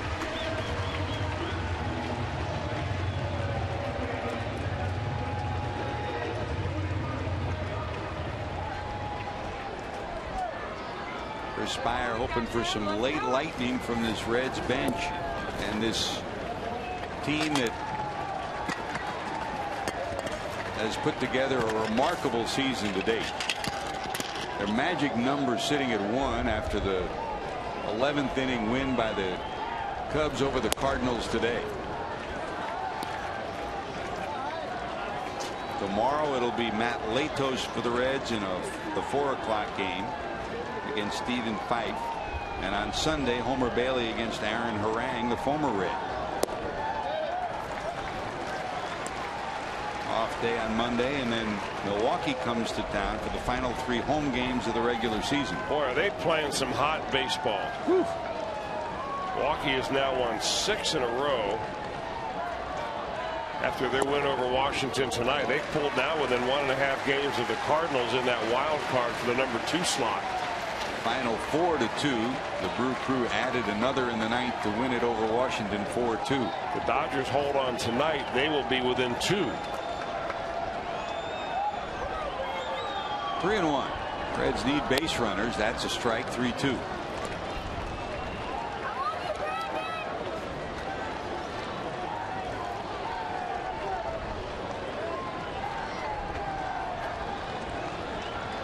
Deanna Navarro, bat in hand behind Chris Spire at the bat rack. That's ball 4. The Reds get a runner in the 10th. Back to the top of the order, Brandon Phillips.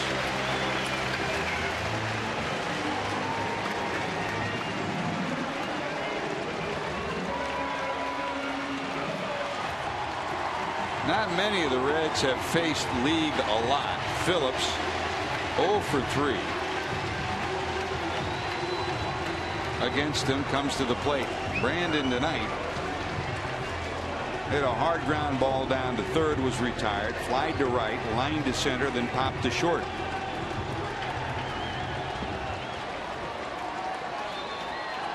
Through most of the year, Jansen's been the closer. We told you about his bout with an erratic heartbeat the last week in August. He's just now getting back into the swing of things, and League is 3 for 3 in save opportunities coming into tonight. Well, League was a pretty good pitcher when they got him over from the Seattle Mariners. Pitched most of his career with Toronto and last 3 seasons with the Mariners. 37 saves for the Mariners last year, so he's been out there before. And that is some kind of a split finger that he has right there. Great arm action. No balls, 2 strikes.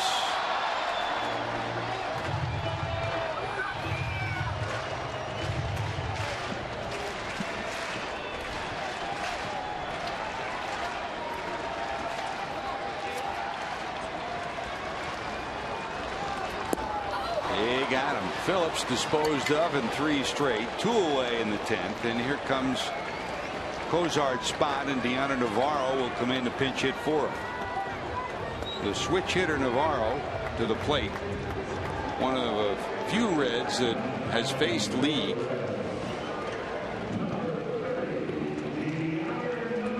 Navarro 1 for 7 in their matchups.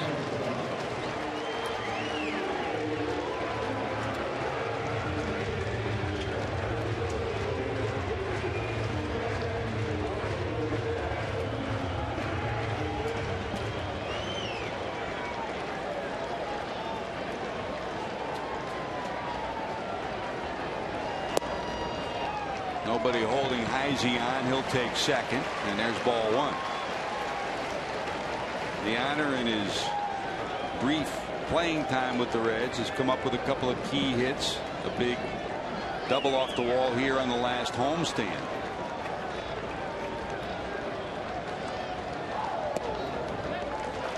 And you make a mistake down and in on him, he can make you pay. Well, that's exactly where he'd love to see one. 2-0.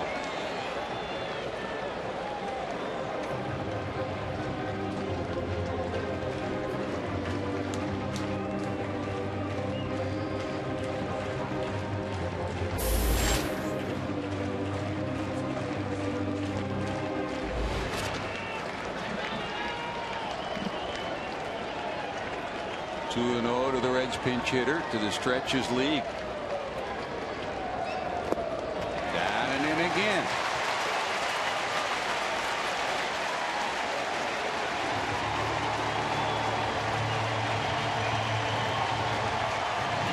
You know who's sitting in the on deck circle?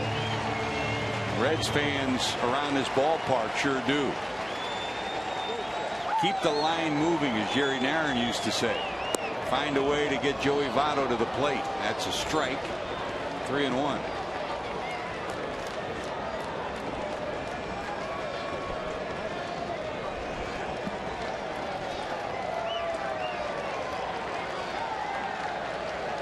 Three balls, 1 strike to the Reds pinch hitter Navarro. Heisey off second.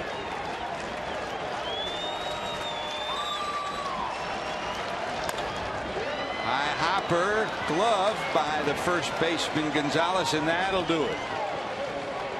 Well, Matt Kemp has been doing it for the Dodgers since he came up, and he did it again on this evening. Deanna Navarro will get the baseball and the save, and League rather will get the baseball and the save as Deanna Navarro bounces out, and the Dodgers cling to life in the wild card chase, beating the Reds by a final of 3-1.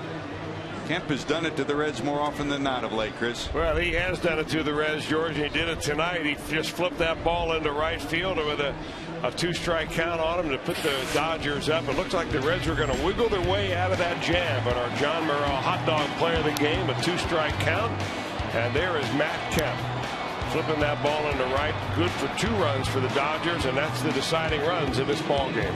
Well, the dancing dog with a smile for the Dodgers on this night. As Kemp's single plates 2, the Dodgers win at 3-1 in game 1 of this 3-game set. 3 runs, 7 hits, no errors, 7 left for the Dodgers. A run, 4 hits, no errors, 7 left for the Reds. Belisario the win, LeCure the loss, and League picks up his 4th save in 4 opportunities. Coming up next, Reds Live presented by Kings Honda. Next, Hyundai Jeff Picoro coming up.